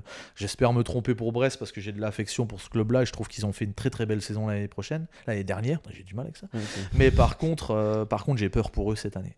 Sincèrement, après ils n'ont pas trop perdu de joueurs, mais bon, c'est vrai que ça va être compliqué. Il y a quelqu'un qui prend l'exemple aussi de l'Union Berlin qui a eu plus de difficultés après avoir connu. Je connais moins le championnat allemand, champions, mais c'est un peu le même. C'est un club qui n'est pas taillé pour ça à la base. Et... Tu vois, Lille par exemple qui s'est structuré un peu, tu peux prendre Lens aussi, ça a été un peu dur l'année dernière, ça s'est un peu sauvé. Mais là, Lille, en plus, changement d'entraîneur, ils ont réussi à faire. On sait que les clubs français, attention, les tours de qualif, à chaque fois, c'est bancal. Là, c'est plus près de Marseille, de Lyon et du PSG que de Metz. Dans les structures aujourd'hui, c'est monstrueux ce qu'ils ont développé. Et ils l'ont fait dans les 10-15 dernières années. Moi, mon meilleur ami a joué là-bas, Veria, vous le savez tous. Voilà, j'ai des retours. Le club est structuré à des planètes du nôtre. Il y a beaucoup de monde, mais là, beaucoup de monde qui sert à quelque chose. Le recrutement, il est hyper maîtrisé. Trouver un Zegrova pour pas un rond et avoir des pépites comme ça, on n'est pas capable de le faire, nous, FC Metz. Faut être garder clair. Jonathan David, qui à chaque fois sollicité. Exactement. Assumer aussi des salaires qui sont quand même très, très onéreux aujourd'hui. Là, ils ont recruté malin aussi. Hein. Ils recrutent tout le temps malin. Le petit Sahraoui, je l'avais acheté. Pour ceux qui jouent à FIFA, je l'avais acheté en carrière dans FIFA. Je l'avais repéré moi aussi. Donc, non, mais le petit Sahraoui, il y a un mec en fait, qui vient ils ont un aussi de système de Brondby, scouting qui est très très fort, en fait. Très très fort. Voilà, que c'est le recruteur du PSG qui a mis ça en place quand il était là, à l'époque. Et bon, après, il est parti au PSG. Mais ils ont des systèmes qui performent en termes de recrutement de joueurs et de valorisation à la fin, où la prise de risque est un peu moindre et où il y a de la qualité. Ismaili, il y a eu beaucoup de joueurs, le petit Thiago Silva sur le Santos, Santos, trop fort, lui. voilà, des mecs qui ont de la bouteille de la Ligue 1, qui la connaissent par cœur comme André. C'est un superbe joueur, c'est aussi une vraie trouvaille. On pense pas toujours à ces joueurs-là, mais voilà, à l'image de ces dernières années, avec les Pajot, avec les Coad, avec des mecs qui ont de la bouteille dans une division et dans un championnat, qui connaissent aussi. Connaissent le pays, connaissent vraiment le tout, pays, c'est un tout aussi. comment ça marche. Promont, par exemple. Promont était, nous, à notre époque, un régulateur du milieu de terrain, un aboyeur important, une culture tactique, etc., qui était très très importante. C'était un des fondements de notre équipe à ce moment-là. Et aujourd'hui, quand on voit le petit Ndou Kidi, mais dans ses responsabilités cette année, ou le petit Jean-Jacques l'année dernière, c'est une anomalie. Tu ne mets pas à ce poste-là un jeune sans expérience. C'est lui qui va donner tous les tempos d'un match. Là où tu dois accélérer, là où tu dois ralentir, là où tu dois garder le ballon, si tu dois accélérer. Et quand tu n'as pas d'expérience, il te faut quelqu'un à côté de toi qui canalise tout ça. Donc rien que là-dessus déjà, il y a aussi une incompétence au niveau de la conception de l'équipe, pour moi. Le petit Deminguet aujourd'hui en 6 devant la défense sera beaucoup plus intéressant qu'un Ndou Kidi. Je l'aime bien en 6, moi. Et il l'a tenté d'ailleurs contre Rodez. Et ça s'est bien passé. Ça s'est bien passé. Donc voilà, de toute façon, tu joues haut, donc t'as pas besoin. Aujourd'hui, Deminguet devant la défense avec Hein et Atta aujourd'hui, par exemple. Parce que Deminguet, je trouve qu'il a.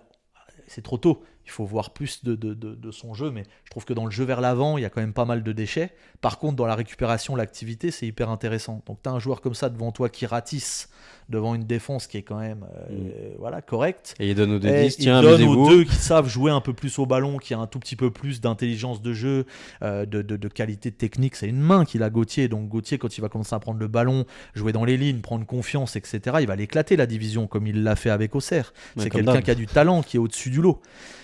Donc pour la Ligue 2, parce que voilà, encore une fois, si je peux parler de lui, c'est extraordinaire qu'on l'ait, mais qu'est-ce que tu fous là? C'est l'année dernière que tu devais venir. Dans le timing, il y a quelque chose qui ne me va pas. En fait, tout le monde est content de voir arriver Hein, c'est l'année dernière qu'on aurait dû l'avoir. Mais lui, il voulait pas venir jouer le maintien, pas toucher la balle et défendre dans ses 30 mètres. Ouais, mais ça aussi, ça c'est une conception du football qui... C'est beau quelque part de se dire, il y a encore des joueurs qui voient le plaisir du foot et qui font pas que les choix en fonction de tiens, je vais venir parce que c'est la Ligue 1. Avec Gauthier dans l'équipe l'année dernière, on aurait eu plus le ballon. Ouais, mais est-ce que la philosophie aurait été la même, je pense, tu vois. C'est pas avec un joueur en plus qu'il aurait... Au pire des cas, si tu prends ça, la philosophie d'Auxerre, c'est de jouer au ballon. Ça veut dire qu'il aurait pu faire sa saison en première division cette année. Se donner le défi aussi, lui, à un moment donné, d'exister dans cette division. Parce que jusque-là, par contre, il a rien prouvé en Ligue 1. En Ligue 2, il est meilleur joueur. Il est au-dessus. Et à chaque fois, il est meilleur passeur, il met des buts, il est décisif, il permet à ses équipes de monter, enfin à son équipe de monter. Mais en Ligue 1, la saison qu'il a fait, ça a été quand même très très compliqué. Donc moi, en tant qu'ambition propre, lui, je parle dans sa position, quel a été le moteur d'aller dans une équipe en perdition comme Metz qui redescend à nouveau et puis qui fait que ça depuis des années, alors qu'il avait la capacité de se frotter à la Ligue 1 et d'aller se prouver à lui-même à son âge qu'il avait les moyens, parce qu'il les a, largement d'évoluer dans cette division et d'être performant. Non, là tu prêches un convaincu, moi je suis d'accord, je pense qu'il avait un truc à aller chercher. C'est pour ça que je te parle de timing. Le recrutement de Metz, il est merveilleux, mais pour lui... moi c'est ce que je dis pour Metz c'est bien, pour lui c'est pas le choix que j'aurais fait. Voilà. Après, comme je disais tout à l'heure, là, c'est beau le foot, machin, là c'est beau tu reviens à Metz, ton club formateur, tu vas jouer avec ton pote, idole et tout, pour ça c'est beau. Après je pense qu'il a un salaire intéressant aussi, c'est ça qu'il a aussi. Non, mais qu'il aime le club, c'est pas à discuter. Oui, non, mais ça j'en doute pas une seule seconde, mais c'est tout, tous les paramètres rentrent en compte. Génial. Quand tu fais un transfert, c'est aussi le salaire, faut pas faire la langue de bois. Pour une fois qu'on est là, à cette heure-ci, oui. Et c'est pour ça que je te dis, moi, si tu l'associes, il y en aura des comme ça. Tu l'associes à Atta, c'est magnifique. Et tu l'associes à Georges, c'était bien aussi. Oui, ça aurait été encore mieux. Comme on n'a pas gardé Maziz aussi, qui était un joueur de foot aussi. Ça aurait été cool, ouais. Ça aurait été cool, effectivement. Il y a quelqu'un qui demandait, on va un peu replonger dans ta carrière à toi, s'il y avait des clubs dans lesquels tu aurais pu signer. C'est vrai que je t'ai un peu coupé tout à l'heure quand tu me disais ton arrivée vraiment avec les pros, donc comment tu arrives dans le groupe. Bah, je t'ai dit, à Guignon, après cette séance de montée, là, le coach me met, donc je fais une mi-temps à Montpellier en remplaçant, je rentre à la mi-temps, donc le jour où il vient me chercher, là, et que je suis en train de faire les montées le matin. Je fais une mi-temps, je fais une très bonne mi-temps. Je rejoue 3 jours après à Amnéville, le dernier match amical. Je fais un ciseau de l'extérieur de la surface sur la barre. J'avais fait une grosse 30 minutes. C'était l'époque Espartero, Gunther Van Andenoven. C'était là quand on était descendu, Eric Astley, tout ça, si vous vous souvenez. À des Bayor devant et tout. On avait une belle équipe pour la Ligue 2. Et du coup, on part à Guignon. Je joue pas à Guignon. On gagne 2-0. On revient à domicile. Je rentre contre Reims. Ça m'a marqué parce que Espartero tire un penalty, il le marque. Je suis à côté de lui quand il tire. Tellement je voulais suivre vite, avec la fougue, la jeunesse, t'as 17 ans et demi, tu vois les tribunes pleines et tout, tu pètes un câble, moi je suis encore au centre à cette époque-là. Et puis voilà, et puis il retire, il met sur la barre, on fait 0-0, donc là, Jean Fernandez il vient me voir à la fin du match, il me dit on t'a jamais dit que le tireur il tirait tout seul, que vous étiez pas deux à taper dans le ballon. Donc voilà, première balle. Et après, le début des problématiques, on va à Strasbourg, on en prend 3, c'est eux qui finissent champions de cette division et qui montent, c'est l'année de Forêt, tout ça, si tu te souviens. Cédric Forêt, qui est meilleur buteur cette année-là, qui avait fait une énorme saison. On prend une tôle, et pareil, je joue une mi-temps, et puis arrive la rentrée scolaire, et je retourne, moi j'étais en terminale, donc je retourne à l'école. Donc là j'arrête 4-5 semaines, et après tu as les premières vacances de septembre. Juste la veille de l'arrêt de septembre, il me dit tu reviens avec nous dans le groupe pro. Quand tu t'es arrêté, t'étais retourné en réserve alors? Retourner en réserve. Ouais, je crois que t'avais arrêté le foot pendant un mois. Retourner en réserve. Il est fou, il a joué en pro et il arrête le foot. Retourner en réserve. Et là, on va à Nancy. Au bout de 10 jours, et on gagne 2-0 à Nancy. Non, je marque pas. Je joue même pas. Je rentre pas. Ou je rentre, je sais plus. Enfin, peu importe. Et là, il me tient la main, Jean Fernandez. Il prend Carlo Molinari par la main. Et à Nancy, t'as un grand couloir avec du béton. Vraiment, tu sais, c'est des vestiaires, ils ont pas fait de peinture. Enfin, c'est Nancy, quoi. C'est pas fini, quoi. Et t'arrives au bout du béton et il me regarde même pas. Il me parle même pas. Il me demande rien. Jean Fernandez, il dit à Carlo Molinari, vous lui faites arrêter l'école, vous lui donnez un contrat et vous lui donnez un maillot. Et moi, je suis là, je suis tout content, tu vois. J'ai dit, il pète un câble, le coach. C'est cool. C'est là que tu choisis le numéro 26 ? C'est là que je prends le 26. Bon, il reste plus que celui-là, parce que je suis le dernier à l'avoir, puisqu'on est en novembre. Tu vois, il y a un trou. Et c'était un de ceux, je crois, je ne sais pas dire de conneries, mais je ne sais pas si c'est pas David Régis qui l'avait avant et puis qui était dans les blacklistés au début de la saison, enfin peu importe. Et là, je sors, moi, je vais au grillage, et toute ma famille, Nancy, dans la tribune. Ouais. Je vais voir mon père, je dis j'arrête l'école. Il dit quoi ? C'était dimanche, 17h, le lendemain, j'avais cours. Ah oui, c'est pour ça que t'étais content aussi, tu vois, demain pas de réveil. C'est un bus, je lui explique, tu vois, ça a pris 2 minutes, mon père a été hyper... ma mère aussi, puisqu'elle était là, hyper conscient en fait de la chance qui était en train de se... Parce qu'à l'époque, c'était pas un va-et-vient de jeunes comme ça, t'en avais moins qui passaient quand même, tu vois, c'était un parmi... moi, on a eu Aubragnac et moi de ma génération, à cette époque-là qui était passé, et puis après, c'est monté un peu plus tard. Et du coup, c'est de là que ça a commencé. Et j'ai pas fait un match titulaire de l'année, mais quasiment tous les bancs, tous les groupes. J'enchaînais la CFA le lendemain, je faisais 6 heures, 12 heures de route. T'arrivais le lundi, tu jouais les séances comme tout le monde, même si t'avais joué le match complet en CFA. Donc ça a été une année formatrice pour moi. Et surtout, Fernandez, en fait, il était en train de polir. Mais là où quelqu'un disait tout à l'heure le côté attaquant, en réserve, but sur but, en 17 ans, but sur but, c'était ma qualité de mettre des buts. Je mettais beaucoup de buts, j'étais à droite devant le but, mais Jean Fernandez a toujours pensé que j'étais trop petit et que je manquais d'explosivité pour jouer devant, donc il a toujours voulu me reculer et me mettre au milieu de terrain. Et, sur un côté ou en 10 ou... 4-4-2 on jouait, et je jouais à droite. Ah non, à droite, oui. Ouais, oui, parce qu'à l'époque, ça se faisait beaucoup. À droite. Et Ludo à gauche à l'époque. Ouais. Parce que c'était des mecs de côté plus centreurs, plus Ribéry est arrivé, donc Ribéry est passé à droite. Moi, j'ai joué à gauche parce que Ludo, il jouait un peu moins cette année-là. Et puis après, Fernandez est parti à Marseille. Il a voulu me prendre. Quelqu'un qui posait les questions. Il m'aimait bien, il m'aimait beaucoup. Il a voulu me prendre, le club a dit non, a refusé. J'avais 3 ans de contrat. À cette époque-là, j'aurais pu aller à Dortmund aussi parce que j'étais en espoir. C'est le tout début, hein. C'est mes 2 premières années en Ligue 1 avec Jean. Donc les années... Dortmund. Ah ouais, donc il y avait un truc quand même. Il y avait un vrai truc, ouais. Dommage, t'as pas de regret ? Non, il faut pas avoir de regret. Regret, c'est pas de regret, c'est que je me dis que j'aurais découvert quelque chose. C'est peut-être un football qui aurait été plus avec mes qualités. Là, c'est un foot vers l'avant. À Metz, j'ai toujours joué dans une équipe qui défendait. Ce que je disais tout à l'heure, Gutiérrez, tu vois aussi. C'est pas la même chose. C'est pas la même chose d'évoluer. Ensuite, j'ai rebondi à Angers. À Angers, j'ai fait une très très belle saison, la seconde. La première a été chaotique. Mon départ. Attends, tu vas trop vite là. Doucement. Il y a eu Metz 7 ans. Metz. Mais ça, les gens qui suivent, ils le savent un peu que j'ai joué à Metz. Donc après, Angers, l'opportunité de Lorient pour retrouver la Ligue 1. Mais je me suis fracturé le pied. Donc Gourcuff m'a dit qu'il voulait un joueur tout de suite. Et Lorient, c'était quand ? Lorient, c'était quand Lille bat PSG en finale de la Coupe de France avec le coup franc de Ludo. Moi, je joue en demi-finale contre le PSG avec Angers et on est 4e du championnat. On finit à fleur de la montée. J'avais fait une grosse saison et l'avant-dernier match de championnat, le lendemain, 3 jours après le match du PSG où je marque, on perd 3-1 contre le Paris à Angers. Je me fracture le pied contre Reims. Et j'arrive flébite, j'ai chopé la flébite en plus parce que je suis parti en vacances alors qu'il fallait pas. Et bref, du coup ça m'a flingué la fin de ma carrière parce que Gourcuff m'a appelé en me disant qu'il avait besoin de quelqu'un tout de suite. Du coup j'ai pas été, après chômage, et après Philippe Hunsberger m'a tendu la main à Laval pour me reprendre, et puis après Laval ça s'est pas trop bien passé. T'as refusé Dortmund ? Ouais, on va voir. Non, j'ai refusé Dortmund pour Jean.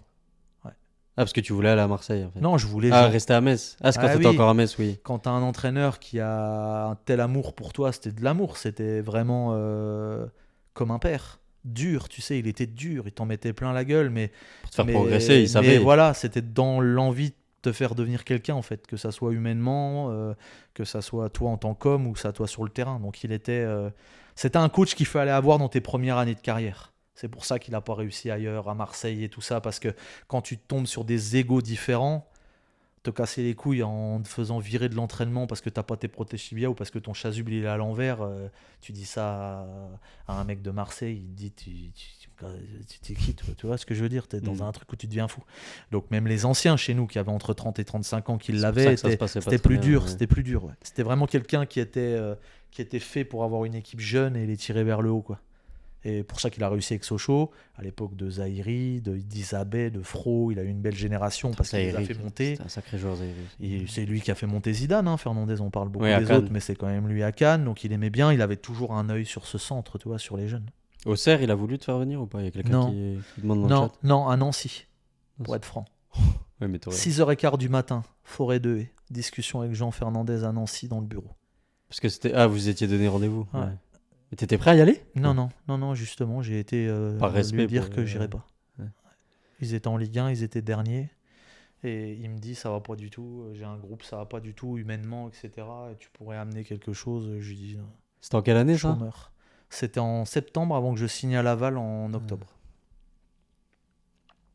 C'est beau d'avoir dit non.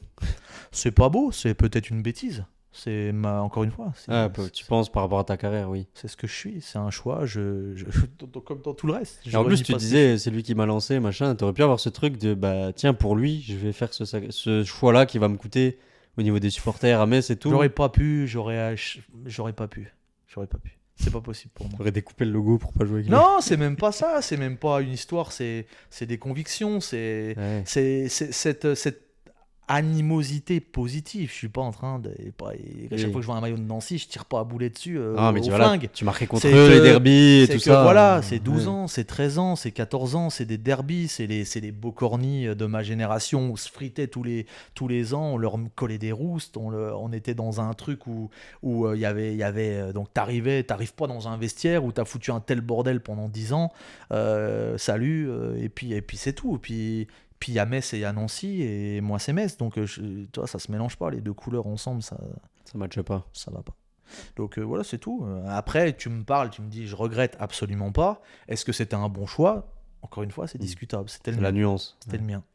Et par rapport à, tu disais tout à l'heure, tu es resté à Metz pour Jean Fernandez. C'était aussi le moment où là, tu as commencé à jouer, commencé avec les espoirs aussi. Tu arrives en équipe de France. J'ai fait 3 ans en Ligue 1 à la suite de Jean, puisqu'on est monté à la dernière minute contre Guignon 4-0. Quand tous les jeunes commencent à jouer là au Bragnac. À la fin, ouais. Ludo, il vient après moi. Il a déjà mis Beria. Il y avait déjà Franck Signorito qui jouait, mais il est un petit peu plus vieux que nous. Et il a mis Beria, il m'a mis moi le match d'après. Et il a mis Ludo encore le match d'après. Et pensant descendre pour construire en fait. Préparer. Et en fait, on s'est maintenu. J'ai marqué mon premier but en pro contre Bordeaux. Et là, espoir, tout le bordel. En fait, Domenech, il dit à Jean Fernandez, putain, c'est con, le rasé, là, qu'il a pas l'âge et tout. Je le prendrais bien en espoir, je l'aurais bien pris en espoir. Quel match il a fait? Je crois que j'avais eu 9,5 ou 10. J'avais fait un match, j'ai obtenu le penalty. J'avais marqué, j'avais vraiment fait un bon match. Tu vois, une frappe de 30 mètres sur le poteau, j'avais failli mettre le but de ma vie. Je volais à ce moment-là. Tu sais, t'as la confiance, t'as les gens autour de toi, ça te pousse, t'as l'insouciance. Et l'insouciance, tu réfléchis pas, t'es jeune, t'es là, t'as tellement de chance, t'es là, tu regardes tes pompes, tu vis le truc, quoi. Donc tu te prends pas la tête. Mais Jean Fernandez, il lui dit, mais c'est le plus jeune de toute l'équipe, qu'est-ce que tu me dis son âge? Pourquoi tu rasais les cheveux il fait vieux, il lui dit, c'est foutu de ma gueule. Et on a été au tournoi de Toulon avec Beria et on a gagné le tournoi de Toulon. Donc on a eu 7 matchs du coup, et 6 matchs, quart, demi-finale. On a battu le Brésil, on a battu la Suède, tout ça. Enfin bref. Il y avait des joueurs dont tu te rappelles? Ah oui, bah oui, c'est toute ma génération. C'était Mandanda dans les buts. Il y avait Gaël Clichy, il y avait Jérémy Berthaud, Bakary Sagna, Bergogneau, Le Talek, Sinama Pongol. On avait Mavouba, Toulalan. Et en face, Brésil, tout ça. Il y avait quelques mecs. C'est dur quand t'es en jeune, tu retiens pas forcément. En plus, on a fait bagarre générale contre le Brésil. C'est quoi cette histoire? Ouais, je te jure. Pourquoi? Parce que le Talek, les Sinama Pongol, tout ça, c'était des zozos. C'était des fous furieux. Et c'est parti dans un truc. Et d'un coup, le banc du Brésil, ils ont tous cavalé sur le terrain. Donc, t'es obligé, tu vois. Donc après, ça a mis des pêches. Ah ouais, c'était catastrophique, c'était n'importe quoi. Et puis on est revenu. Donc l'année, Ribéry arrive en juillet. Aussi pour l'anecdote. Merci Ribéry, merci Jean Fernandez. Personne ne voulait de Franck Ribéry dans ce club. Absolument personne. Même Jean hésitait. Et John Bicot, qui était son agent de l'époque, a dit, si tu dois me faire confiance une fois, Jean, tu n'entendras plus jamais parler de moi. C'est lui qu'il faut prendre. C'est exactement toi dont il a besoin. Et il n'avait pas tort. Jean a cadré un peu Franck. Il avait une relation filiale avec lui. C'était la femme de Fernandez, faisait du tiramisu à Ribéry. C'était un délire. Incroyable. Et il a fait en 6 mois de lui le meilleur joueur de la Ligue 1. Quasi à ce moment-là, on était premier du championnat en fin août. Il avait brisé tout le monde. Et puis des potes avec qui j'avais joué en espoir. Il avait tué Berthaud, sorti à la mi-temps. Berthaud à la mi-temps, c'est vraiment Berthaud vient me voir avant le match et il me dit, Zahiri m'a fait la misère. Paul Le Guen, il m'a dit, si jamais Ribéry me fait la misère, il me sort à la mi-temps. Il lui a tout fait. C'est un match que tous les supporters qui aiment doivent s'en souvenir. Babacar Gueye loupe un penalty. Ribéry met un râteau au petit pont devant la tribune nord là-bas. Le stade s'est élevé, grand pont dans la foulée sur le défenseur central, frappe croisée, petit filet, c'était un truc de fou. L'autre, il était. Puis moi, j'étais dans sa chambre d'hôtel parce que Beria était blessé, il était opéré du genou, donc j'étais avec Beria normalement. Là, j'étais avec lui tout le temps. Seb, comme je parle un peu, anglais, espagnol, machin et tout. Il avait tous les clubs. Celta Vigo, je me souviens avoir eu au téléphone. L'Ajax, pour lui, tout le monde le voulait. Dès août. Tu faisais l'agent? J'essayais la traduction, de ce qu'il voulait, tu vois. L'autre, il recevait les appels directs. Tout le monde sur son téléphone, c'était un truc de fou. Celta Vigo, pas mal. Non, il y a eu des monstres, des clubs anglais, des trucs de fou. Manchester. Et il est parti sur un coup de tête à la Galatasaray parce que Metz lui a mis à l'envers. Ah oui. Ouais. La veille des fêtes de Noël, ils lui ont proposé une prolongation, forcément, tout le monde le voulait, il avait 5 000 € par mois. Donc lui, voilà. Donc il lui propose un bon contrat. Et le dernier jour, juste avant les fêtes de Noël, on va à Lens, c'est chez lui presque, et on perd 2-0. Et il sort en boîte derrière et il se bat en boîte. Après, c'est des choses qui sont, tu sais, tout ça, c'est des choses qui sont maquillées. Ouais. Non, mais maquillées, la com, machin, tout. Tu payes tel joueur, telle personne pour pas qu'ils disent qu'il a mis un coup de tête à tel. Enfin voilà, il faut savoir dans quel monde vous êtes aussi. Hein. Donc voilà, il se passe ça. Et à milieu janvier, quand il retourne pour aller voir tout ça, ils se servent de cet épisode-là pour renégocier à la baisse le truc. Okay. Et l'autre, comme il a pas du tout aimé, ce qui est normal, il a dit, vous voulez faire ça? Parce que moi, j'avais vu, il m'avait amené sur le parking, tu vois, on avait nos numéros. Et il était en face du mien. Et il y a une valise de liquide de la part de Galatasaray, les billets qu'il y avait dedans, je te dis pas. Donc l'autre, il a tourné la tête, il a dit, vous voulez faire les malins, je me casse. Et ils ont pas eu le choix. On était à Nice, il était censé être dans le groupe. Jean Fernandez, il nous dit, pas de Franck. Fin du mois de janvier. Et puis voilà, il est parti sur un coup de tête. Il est parti comme ça, on savait même pas nous qui se barrait. Ça s'est fait en 24 heures. Putain, incroyable. Donc voilà, tout le monde tu peux pas le créer. c'est barré d'une façon qui est discutable, mais il y a des raisons, tu vois. Il y a aussi à un moment donné une gestion où tu peux te dire, voilà, pourquoi ils ont rediscuté un joueur qui était fou. Donne-lui de l'argent. Le choix en plus, Galatasaray, pas un championnat majeur. Il a alors fait 6 mois Galatasaray, il a signé à Marseille, il l'a repris, Jean. Il y a des joueurs qui auraient pu se perdre, tu vois. Ouais. Tu sais, Galatasaray, après tu faisais des clubs, je sais pas, grecs ou quoi, et puis après c'est fini, on t'oublie, tu vois. Il était fait. Oui, lui, il était fait pour le haut niveau. Il était fait, et Marseille, tout est dans les tuyaux, ça vient pas comme ça. C'est comme Dre aussi. On peut parler de lui 2 secondes, parce que lui, je vais me le faire. Je suis à bout de nerfs sur ce type-là. Tu te rends compte quand même ce qu'il a fait? Est-ce que vous vous rendez compte quand même? Moi, personnellement, pour moi, la dinguerie, c'est d'être au dernier match, alors que tu sais que le lendemain, valise, tout le monde sait que tu vas à Lens, tu l'annonces toi-même. Limite, oui, c'est vrai, je vais partir à Lens. Ça, c'est la communication du dernier match, la communication qui est sa communication à lui qui est catastrophique. Mais psychologiquement, au niveau de l'éthique, ça te pose pas. Le mec, ça fait des mois qu'il était barré. Parce que ça rejaillit sur le groupe, ça a forcément un impact. Mais c'est pire que ça, puisqu'il a parlé de Van de Kerkhoff, il a parlé de Mikotadze. Tu crois qu'en étant en position d'aller à Lens, il leur a pas dit qu'il voulait les prendre dans les valises aussi, etc. Donc c'est pire que ça. T'as un flux, t'es déjà pu sur un objectif dans ta mission donnée à l'instant T, tu es déjà en train de te projeter derrière parce que tu sais que tu n'en as rien à foutre, que tu te barres. Et il a discuté avec parce qu'il voulait Lamine Camara, il voulait Mikotadze, il voulait tout le monde chez nous.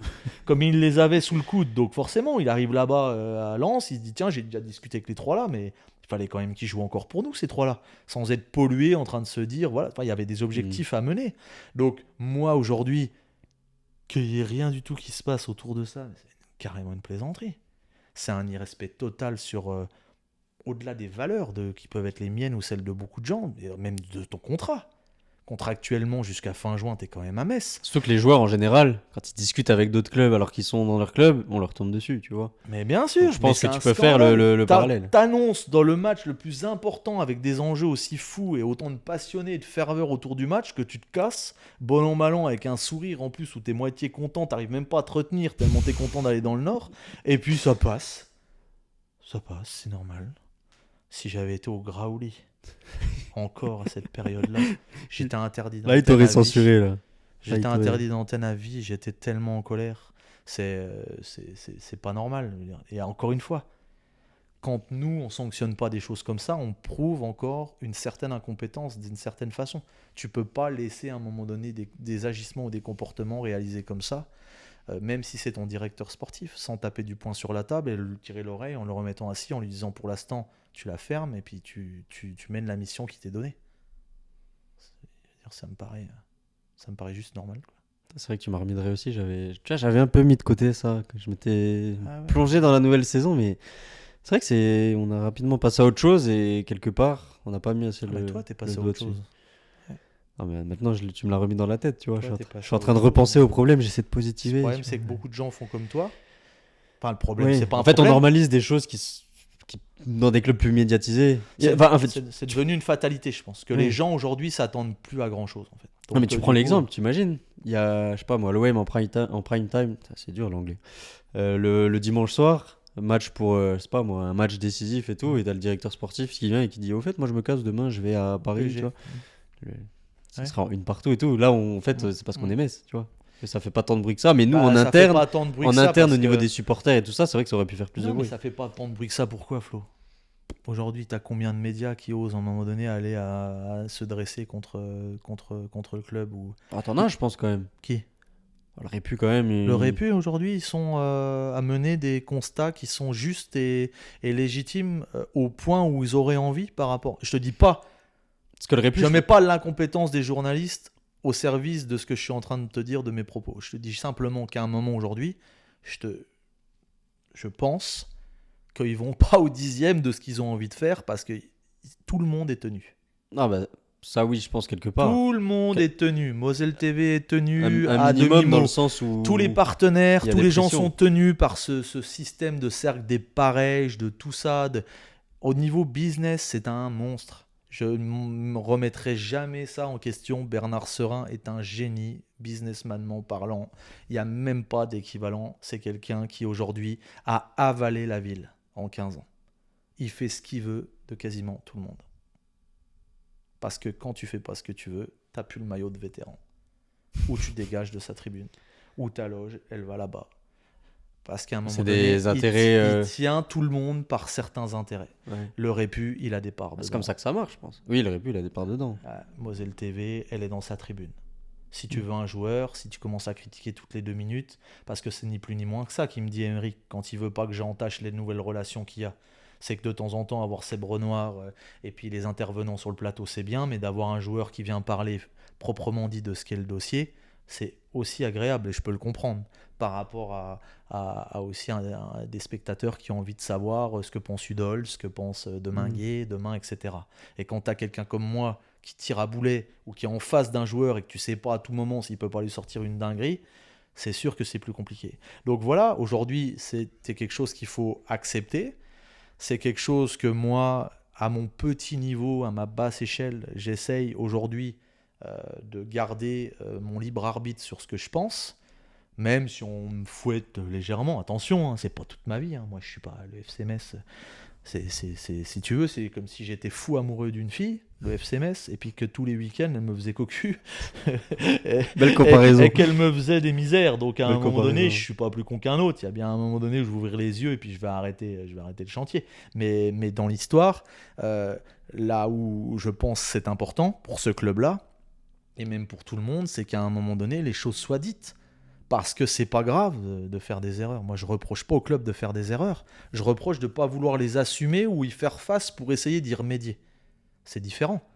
Je ne demande pas à ce que le recrutement soit parfait. Il y a forcément des bons joueurs, des pioches, des bonnes pioches, des plus mauvais.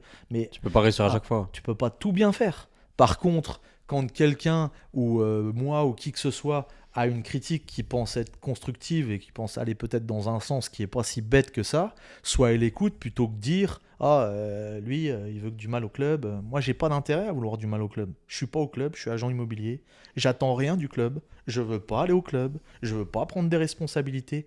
Alors qu'est-ce que ça m'apporte de venir et de tomber sur Pierre Drey aussi? Rien du tout. Il y a là, il y a quelqu'un qui dit qu'il y a une pétition qui tourne sur Lens d'après les supporters lensois pour virer Drey aussi. Ouais. Je crois qu'elle était quasiment, je crois, faite avant même qu'il arrive, je crois. Là, ils ont été bons aussi, Lens. Non, mais après, mets-toi à la place du supporter lensois, qui a vécu les 2 dernières saisons qu'il a vécues, avec quand même le petit Ghisolfi qui a fait un super taf. À un moment, il a aussi fait le job. Avec Drey aussi, et qui vient de Metz, qui a raté à Metz. Drey aussi a été bon, fut un temps. Il a été bon, il a fait de belles choses. Faut pas tout noircir. Mais c'est quelqu'un qui est en bout de piste. Quand c'est comme ça, tu t'arrêtes, tu te gares. Écoute, chérie, je vois plus clair, conduis, tu vois. C'est pas plus compliqué que ça, en fait. Les mecs, ils sont sur quelque chose. Ils arrivent pas à lâcher le morceau, quoi. Le foot voulait plus de moi. J'étais devenu pas assez bon, trop blessé, plus dans le coup. Tu raccroches, tu fais autre chose. C'est vrai que t'as arrêté tôt. T'as même pas été à l'étranger au final. Bon, le luxe. Non, mais tu vas pas t'accrocher à un truc qui vaut plus de toi. Qui veut plus de toi. Si, je veux dire, à un moment donné, voilà, le montant, il était fait. Mais même avant ça, t'aurais pas pu aller à l'étranger, tenter autre chose, tu vois, que la France. On peut toujours tout faire. Encore une fois, c'est une histoire de choix.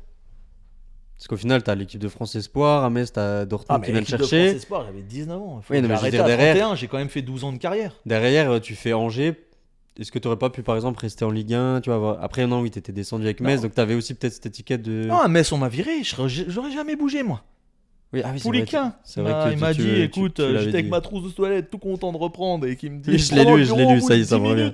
Et il me dit, en gros, faut que tu partes, tu fais partie des meubles, il faut que tu y ailles. C'est l'heure. Voilà, qu'est-ce que je te dis. C'est tout. Et puis toi, tu t'en vas, tu trouves des solutions. Angers, Laval. Angers. Un petit manque de chance sur cette blessure, cette fracture, quand t'es un peu. Parce que quand t'as 27, 28 ans, tu commences à arriver dans ton football dans quelque chose d'intéressant. Là, tu es mature, tu sais tes qualités, tes défauts, tu appuies sur tes qualités, tu connais le ballon, tu as l'habitude de la division, tu commences à être intéressant. Donc du coup, c'est dommage que ça me soit arrivé à ce moment-là. Mais en même temps, j'ai eu de la chance en amont que d'autres n'ont pas eu. Tu vois, c'est comme des erreurs d'arbitrage. Ça s'équilibre sur une carrière. J'ai eu de la chance à un moment, j'en ai eu moins à un autre moment. Malgré tout, j'ai quand même fait 12 ans. L'air de rien, c'est pas déconnant pour le footballeur que j'étais. Ouais, j'en suis content, tu vois, j'ai pas de regrets. C'est comme ça. Aujourd'hui, c'est autre chose. Voilà. T'as arrêté tôt quand même, du coup. Tu vois, t'as eu cette lucidité aussi, peut-être, de te dire. Ce sera le bol. Les 2 dernières années à Laval ont été compliquées. Ah oui, on devait rebondir dessus, là. Qu'est-ce qui s'est passé à Laval? Humainement, c'est pour ça que demain, il faut qu'ils gagnent. Ah ouais, faites pas la honte de perdre contre le maillot orange, là, qui m'allait pas du tout. Tu peux plus les voir. Ah non, je peux pas les voir. Ah ouais, ils ont fait harcèlement, ils m'ont fait... Attends, j'ai été solide. Hein. Dans le bureau, pas joué un match de l'année, dans le bureau tous les lundis matins. Tous les lundis matins, j'étais convoqué. Qu'est-ce qu'ils pouvaient bien avoir à me dire? Je jouais jamais. Ils ont essayé de me faire craquer. Ça a été Denis Anco, là, celui-là. Si je le croise, je fais de la garde à vue. Ah ouais, non, ça a été... Pour faire cette émission, c'est magnifique. Ouais, lui, non. Mais...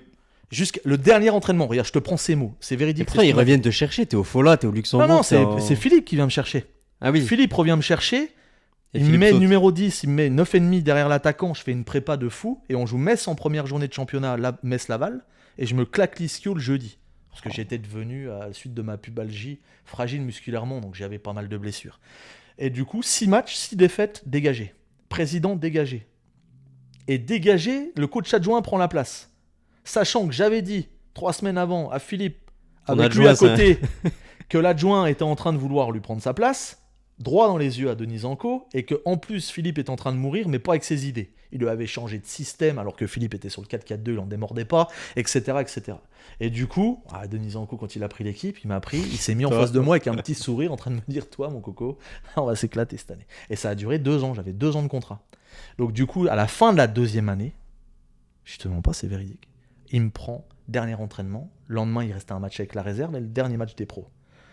Il me dit, bon Seb, je voulais te parler un petit peu, en me provoquant un peu. Il voulait que je lui foute sur la gueule, il voulait que j'ai pas droit à mon chômage, il voulait me mettre à la faute professionnelle jusqu'au bout. Comme il savait mon tempérament, il s'est dit, je vais le provoquer, je vais lui sortir une dinguerie, il va m'en coller une. Et là il me dit, bon le match de la réserve demain, je vais pas t'embêter avec ça, je vais pas t'envoyer, Seb, avec sa petite gueule. Je lui dis, écoutez, comme vous voulez, tu vois, j'essaye de pas tomber dans le piège. Il me dit, je voulais quand même te dire et te féliciter. T'as été le meilleur joueur cette année à l'entraînement. Pas fait une minute. Pas joué. Incroyable. Et il voulait vraiment que tu vrilles. Il voulait vraiment que je vrille. Et je lui dis, ouais, je sais. Parce que c'est vrai. Ouais, quand t'es dans une nonchalance, t'as pas de pression, tu sais que t'es pas dans le groupe, tu joues ton football, je volais. Franchement, je pense que la meilleure année d'entraînement que j'ai fait de ma vie. Il m'avait même fait... il se foutait de ma gueule parce que le groupe comprenait pas. Tu vois bien, on était avant-dernier du championnat, on luttait contre le maintien, t'as un mec qui fout un carton, séance devant les buts, tennis-ballon pas perdu de l'année, tous les mercredis meilleur buteur devant les buts, chaque fois qu'il y avait un jeu, je collais dans tous les sens. Tu voles, t'en fous de toute façon, quoi qu'il arrive, tu joues pas. Donc t'as pas de pression, tu vois, t'es là, tu te casses plus la tête. Donc j'étais vraiment bien, et puis jusqu'au bout. Et je lui ai dit, oui, je sais. Il m'avait fait une statue, les joueurs. Excellent. Donc voilà, puis ça m'a un peu écœuré, tu vois. Et puis bon, voilà, personnellement, divorce à ce moment-là, toutes sortes de trucs, des choix à faire, quoi. Et j'ai pas voulu partir. J'aurais pu rebondir. Non, au luxe, j'aurais pu y retourner. J'avais été champion avec le Fola entre les deux Laval, mais j'aurais pu y retourner. Mais j'aurais pu aussi aller dans des clubs. Tu sais, quand tu te sépares, t'as un gosse de 2 ans, divorce, avec ce que t'as vécu, aller jouer une année en Azerbaïdjan. Pour gratter un. J'avais plus l'envie, je me suis dit voilà. Le luxe aurait pu être sympa, tu vois. Moi j'ai fait un peu les matchs là quand ils vont en Coupe d'Europe et tout. Tu vois, t'aurais pu vivre ce petit truc. Ouais, c'est, encore une fois, c'est que j'ai fait un choix. Mais moi je trouve que c'est bien, tu vois, parce qu'il y a des joueurs qui, comme tu le disais avec des réussites, tu vois, qui s'accrochent, il y a des joueurs tu vois, qui s'accrochent beaucoup et qui tirent sur la corde. Mais je ne blâme pas ça non plus. Je veux dire, quand on est passionné d'un truc et qu'on peut continuer un maximum, faut y aller. Tu vois, de pas lâcher ses rêves, c'est quand même, on a eu la chance, on a eu une chance inouïe de faire ça. Il faut quand même en avoir conscience, donc voilà, c'est important. Et un retour à Metz, ça n'a jamais été possible? Non. Jamais? Non. T'aurais pas aimé? Enfin... aimer si, mais... Ou pas le niveau, ou pas l'envie, mais en tout cas de leur part. Parce que moi, j'étais dans des moments... Moi, j'ai arrêté 2014. Donc on a été dans une phase à un moment donné là où il n'y avait plus trop de... Tu vois, ça revenait plus trop à cette période-là. Après, il y a eu les vrais déboires où les promos ont fait des actions, revenir en national. Il y a des mecs qui sont revenus un peu bourlingués, Franck Signorino. Il y a des mecs qui ont donné un peu de leur fin de carrière pour essayer de redynamiser un peu et d'aider le club. Mais moi, au moment où j'étais, il n'y avait pas trop de retour. C'était pas la volonté de Bernard Serin, sûrement aussi. T'es revenu en vétéran? En vétéran, ouais. En vétéran. Ouais. Petite pige, quoi. Petite pige de 3 ans. Est-ce que tu penses que ça évolue dans le bon sens, là, quand même, de choisir un entraîneur avec d'autres idées de jeu, tu vois? On le disait tout à l'heure, ça aurait pu être le bon moment de lancer un promo, tu vois, nouveau cycle. Là, déjà, je trouve qu'il y a quand même ce choix de prendre un entraîneur qui fait du jeu. Bon, on change déjà de fusil d'épaule quelque part, mais au final, c'est tout le... Bon, il y a le De Tadeo qui est revenu aussi. Donc, tu vois, il y a certains éléments qui me font dire que on essaie de changer quand même un petit peu les choses, même si on n'a pas l'impression que ça bouge énormément. Je suis pas d'accord avec toi. Mais après, là, moi, ce que je dis, c'est on le verra sur le long terme. Exactement. Ce que j'allais te dire, si jamais tu as peu de clients et que ça te fait plaisir de me réinvite-moi plus tard dans la saison. On pourra déjà plus facilement parler de ce qui est en place, parce que là, pour l'instant, c'est quand même trop jeune sur ce début de saison pour faire quelques constats que ce soit. C'est trop tôt, il y a eu 2 matchs. Le match en plus avec tout et n'importe quoi dedans, parce que Rodez était très intéressant, mais contre une équipe relativement faible malgré tout. Le Bastia, la première mi-temps, elle est catastrophique. La deuxième était bonne, mais la première était quand même particulièrement catastrophique. Donc est-ce que c'est le retour à la division, la pression un peu, les balles de tennis, j'en sais rien, mais ça a été quand même assez compliqué. Donc on verra bien sur la durée. Par contre, ce dont je suis sûr, c'est que rien n'a changé. On change les personnes qui sont dans une sphère c'est pour ça que je te parle du système, tu vois. Légèrement plus basse dans l'organigramme, mais en haut, c'est toujours les mêmes. Et tant que ça sera comme ça, il n'y a rien qui changera. Et justement, tu parlais de Strasbourg tout à l'heure. Tu vois, moi, je disais, c'était Angelo que je disais sur Twitter, tu parlais de la multipropriété du Strasbourg là, qui est en train d'encore acheter Washington, un attaquant brésilien, je ne sais plus combien ils mettent dessus. Et tu vois, ça, moi, j'ai du mal avec ça. Mais moi, je me dis que s'il n'y a pas un repreneur, on va dire du coin, ou tu vois, je pense que c'est ce qui pend au nez de Metz aussi, tu vois, d'être à un moment donné racheté par un club qui va se dire, bah Metz, tiens, c'est Ligue 2, Ligue 1, ils vont faire comme avec Strasbourg, tu vois, racheter un club qui a déjà des structures et tout ça, et puis on va avoir droit qu'à des mecs qui font des allers-retours et ça va ressembler à rien, tu vois, et là, il y aura plus personne qui va s'identifier à ça. Je pense que malheureusement, c'est inéluctable, ouais. Je pense que moi, c'est ça qui là me fait où peur. je rejoins certains supporters quand ils modèrent un peu les propos ou ce que je peux dire sur Bernard Serin, c'est que Bernard Serin, ce qu'on peut pas lui enlever, c'est qu'on est dans notre division, qu'on est solvable, on n'est pas Bordeaux à cette heure-ci. Ça aussi, ça c'est important de le souligner quand même. Quand je parle de businessman, on est à l'équilibre.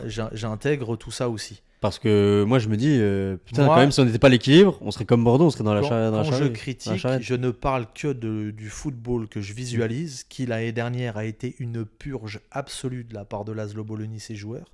C'était à chialer de voir 11 personnes qui défendent dans leurs 30 mètres pendant toute une année sans faire 3 passes de suite. Ça a quand même été cataclysmique. J'ai jamais vu une équipe aussi peu agréable à voir regarder. C'est mon constat, c'est encore une fois que mon avis. Et en 2, je te parle de ces montées de descentes successives qui montrent que sportivement, tu es dans un marasme et il n'y a aucune certitude. Tu jettes des pièces, tu attends de voir ce qui va se passer.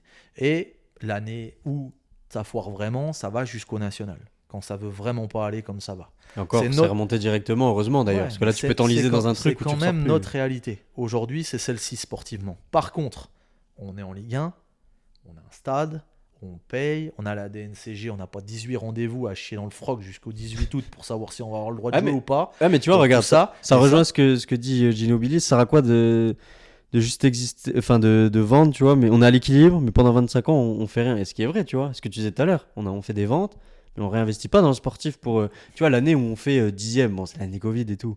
Mais là, si tu gardes les mecs, plus tu réincorpores un peu 2-3 joueurs, c'est là que tu viens de faire 2 ou 3 ans de suite en Ligue 1.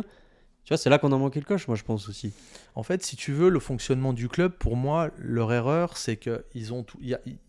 Si je prends 3 temps, tu as 3 temps dans une négociation, ils sont toujours sur le temps 1 pour ce qui est des ventes, et toujours sur le temps 3 pour ce qui est des renégociations de contrats et des valorisations. Or, le bon temps, c'est le 2 pour les deux. Tu comprends ce que je veux dire ?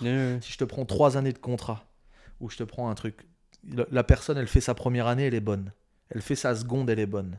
Eux, ils vont attendre les 4 premiers mois de la 3e pour commencer à discuter avec lui d'une renégociation.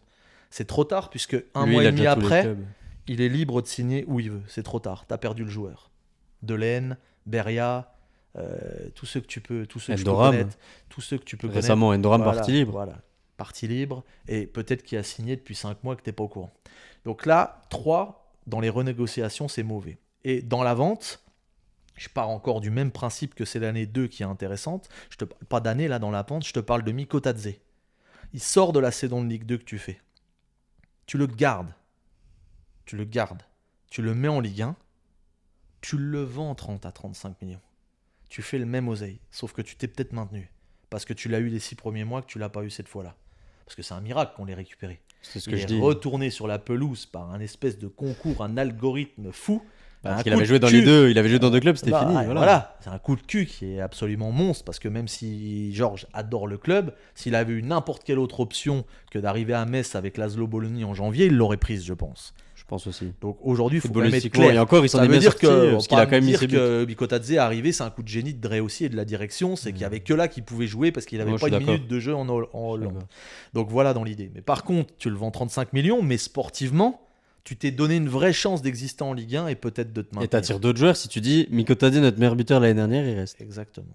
Parce que c'est pas le même recrutement quand t'as Mikotadze que t'as pas Mikotadze, donc tu peux venir potentiellement d'autres joueurs, etc., etc. Et surtout que c'est un joueur qui se blesse pas. Tu sais que c'est un joueur qui a quelque chose de différent, donc tu sais que c'est un joueur qui va. La Ligue 1, il va être bon. Flo, il met des buts du milieu de terrain.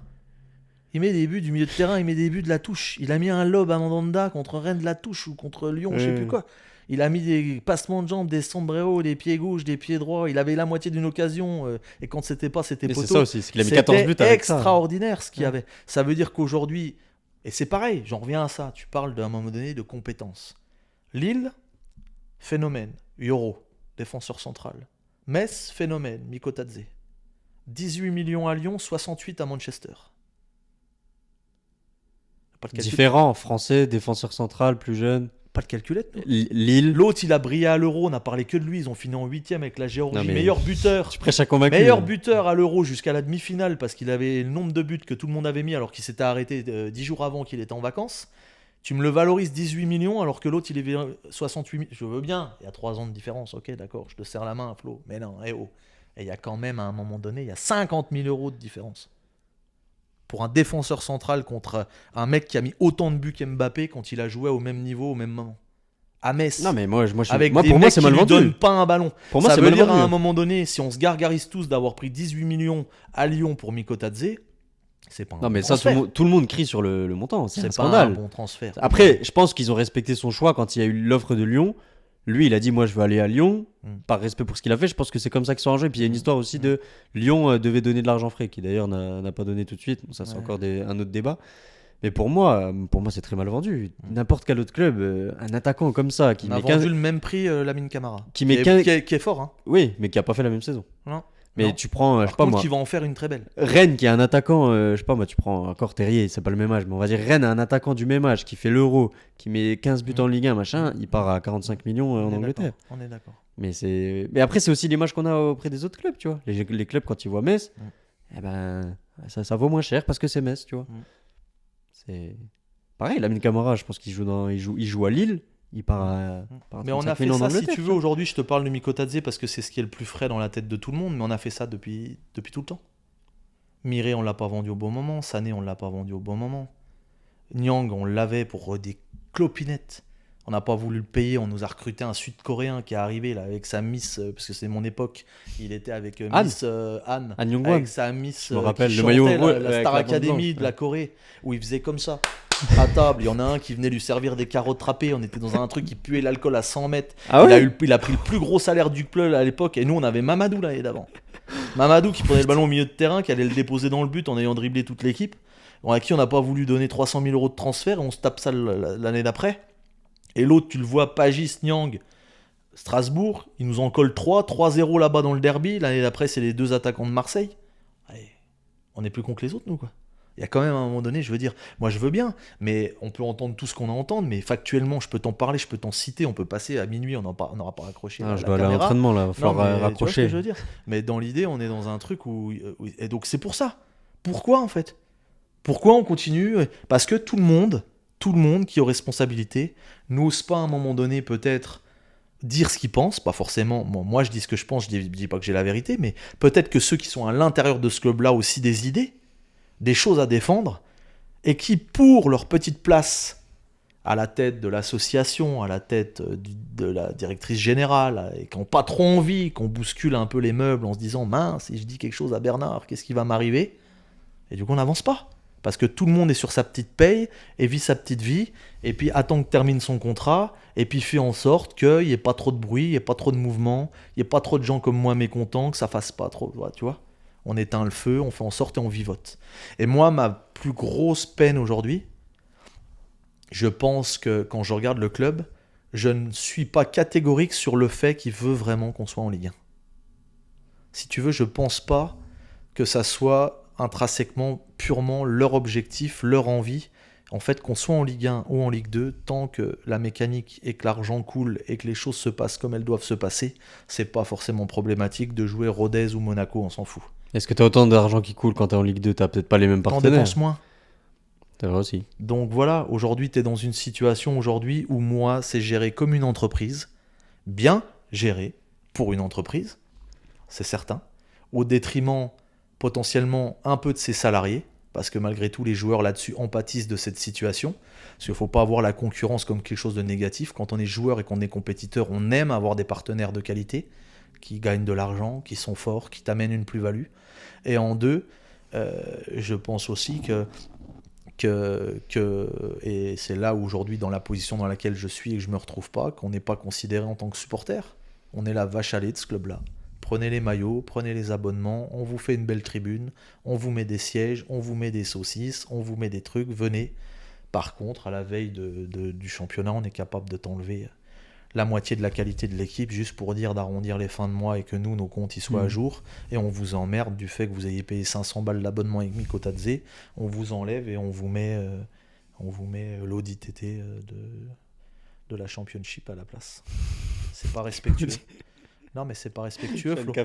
Non, mais c'est pas respectueux. Non, mais ça, pour le coup... Moi, je me sens trahi en tant que supporter. Moi, je comprends cette analyse-là. Du fait que...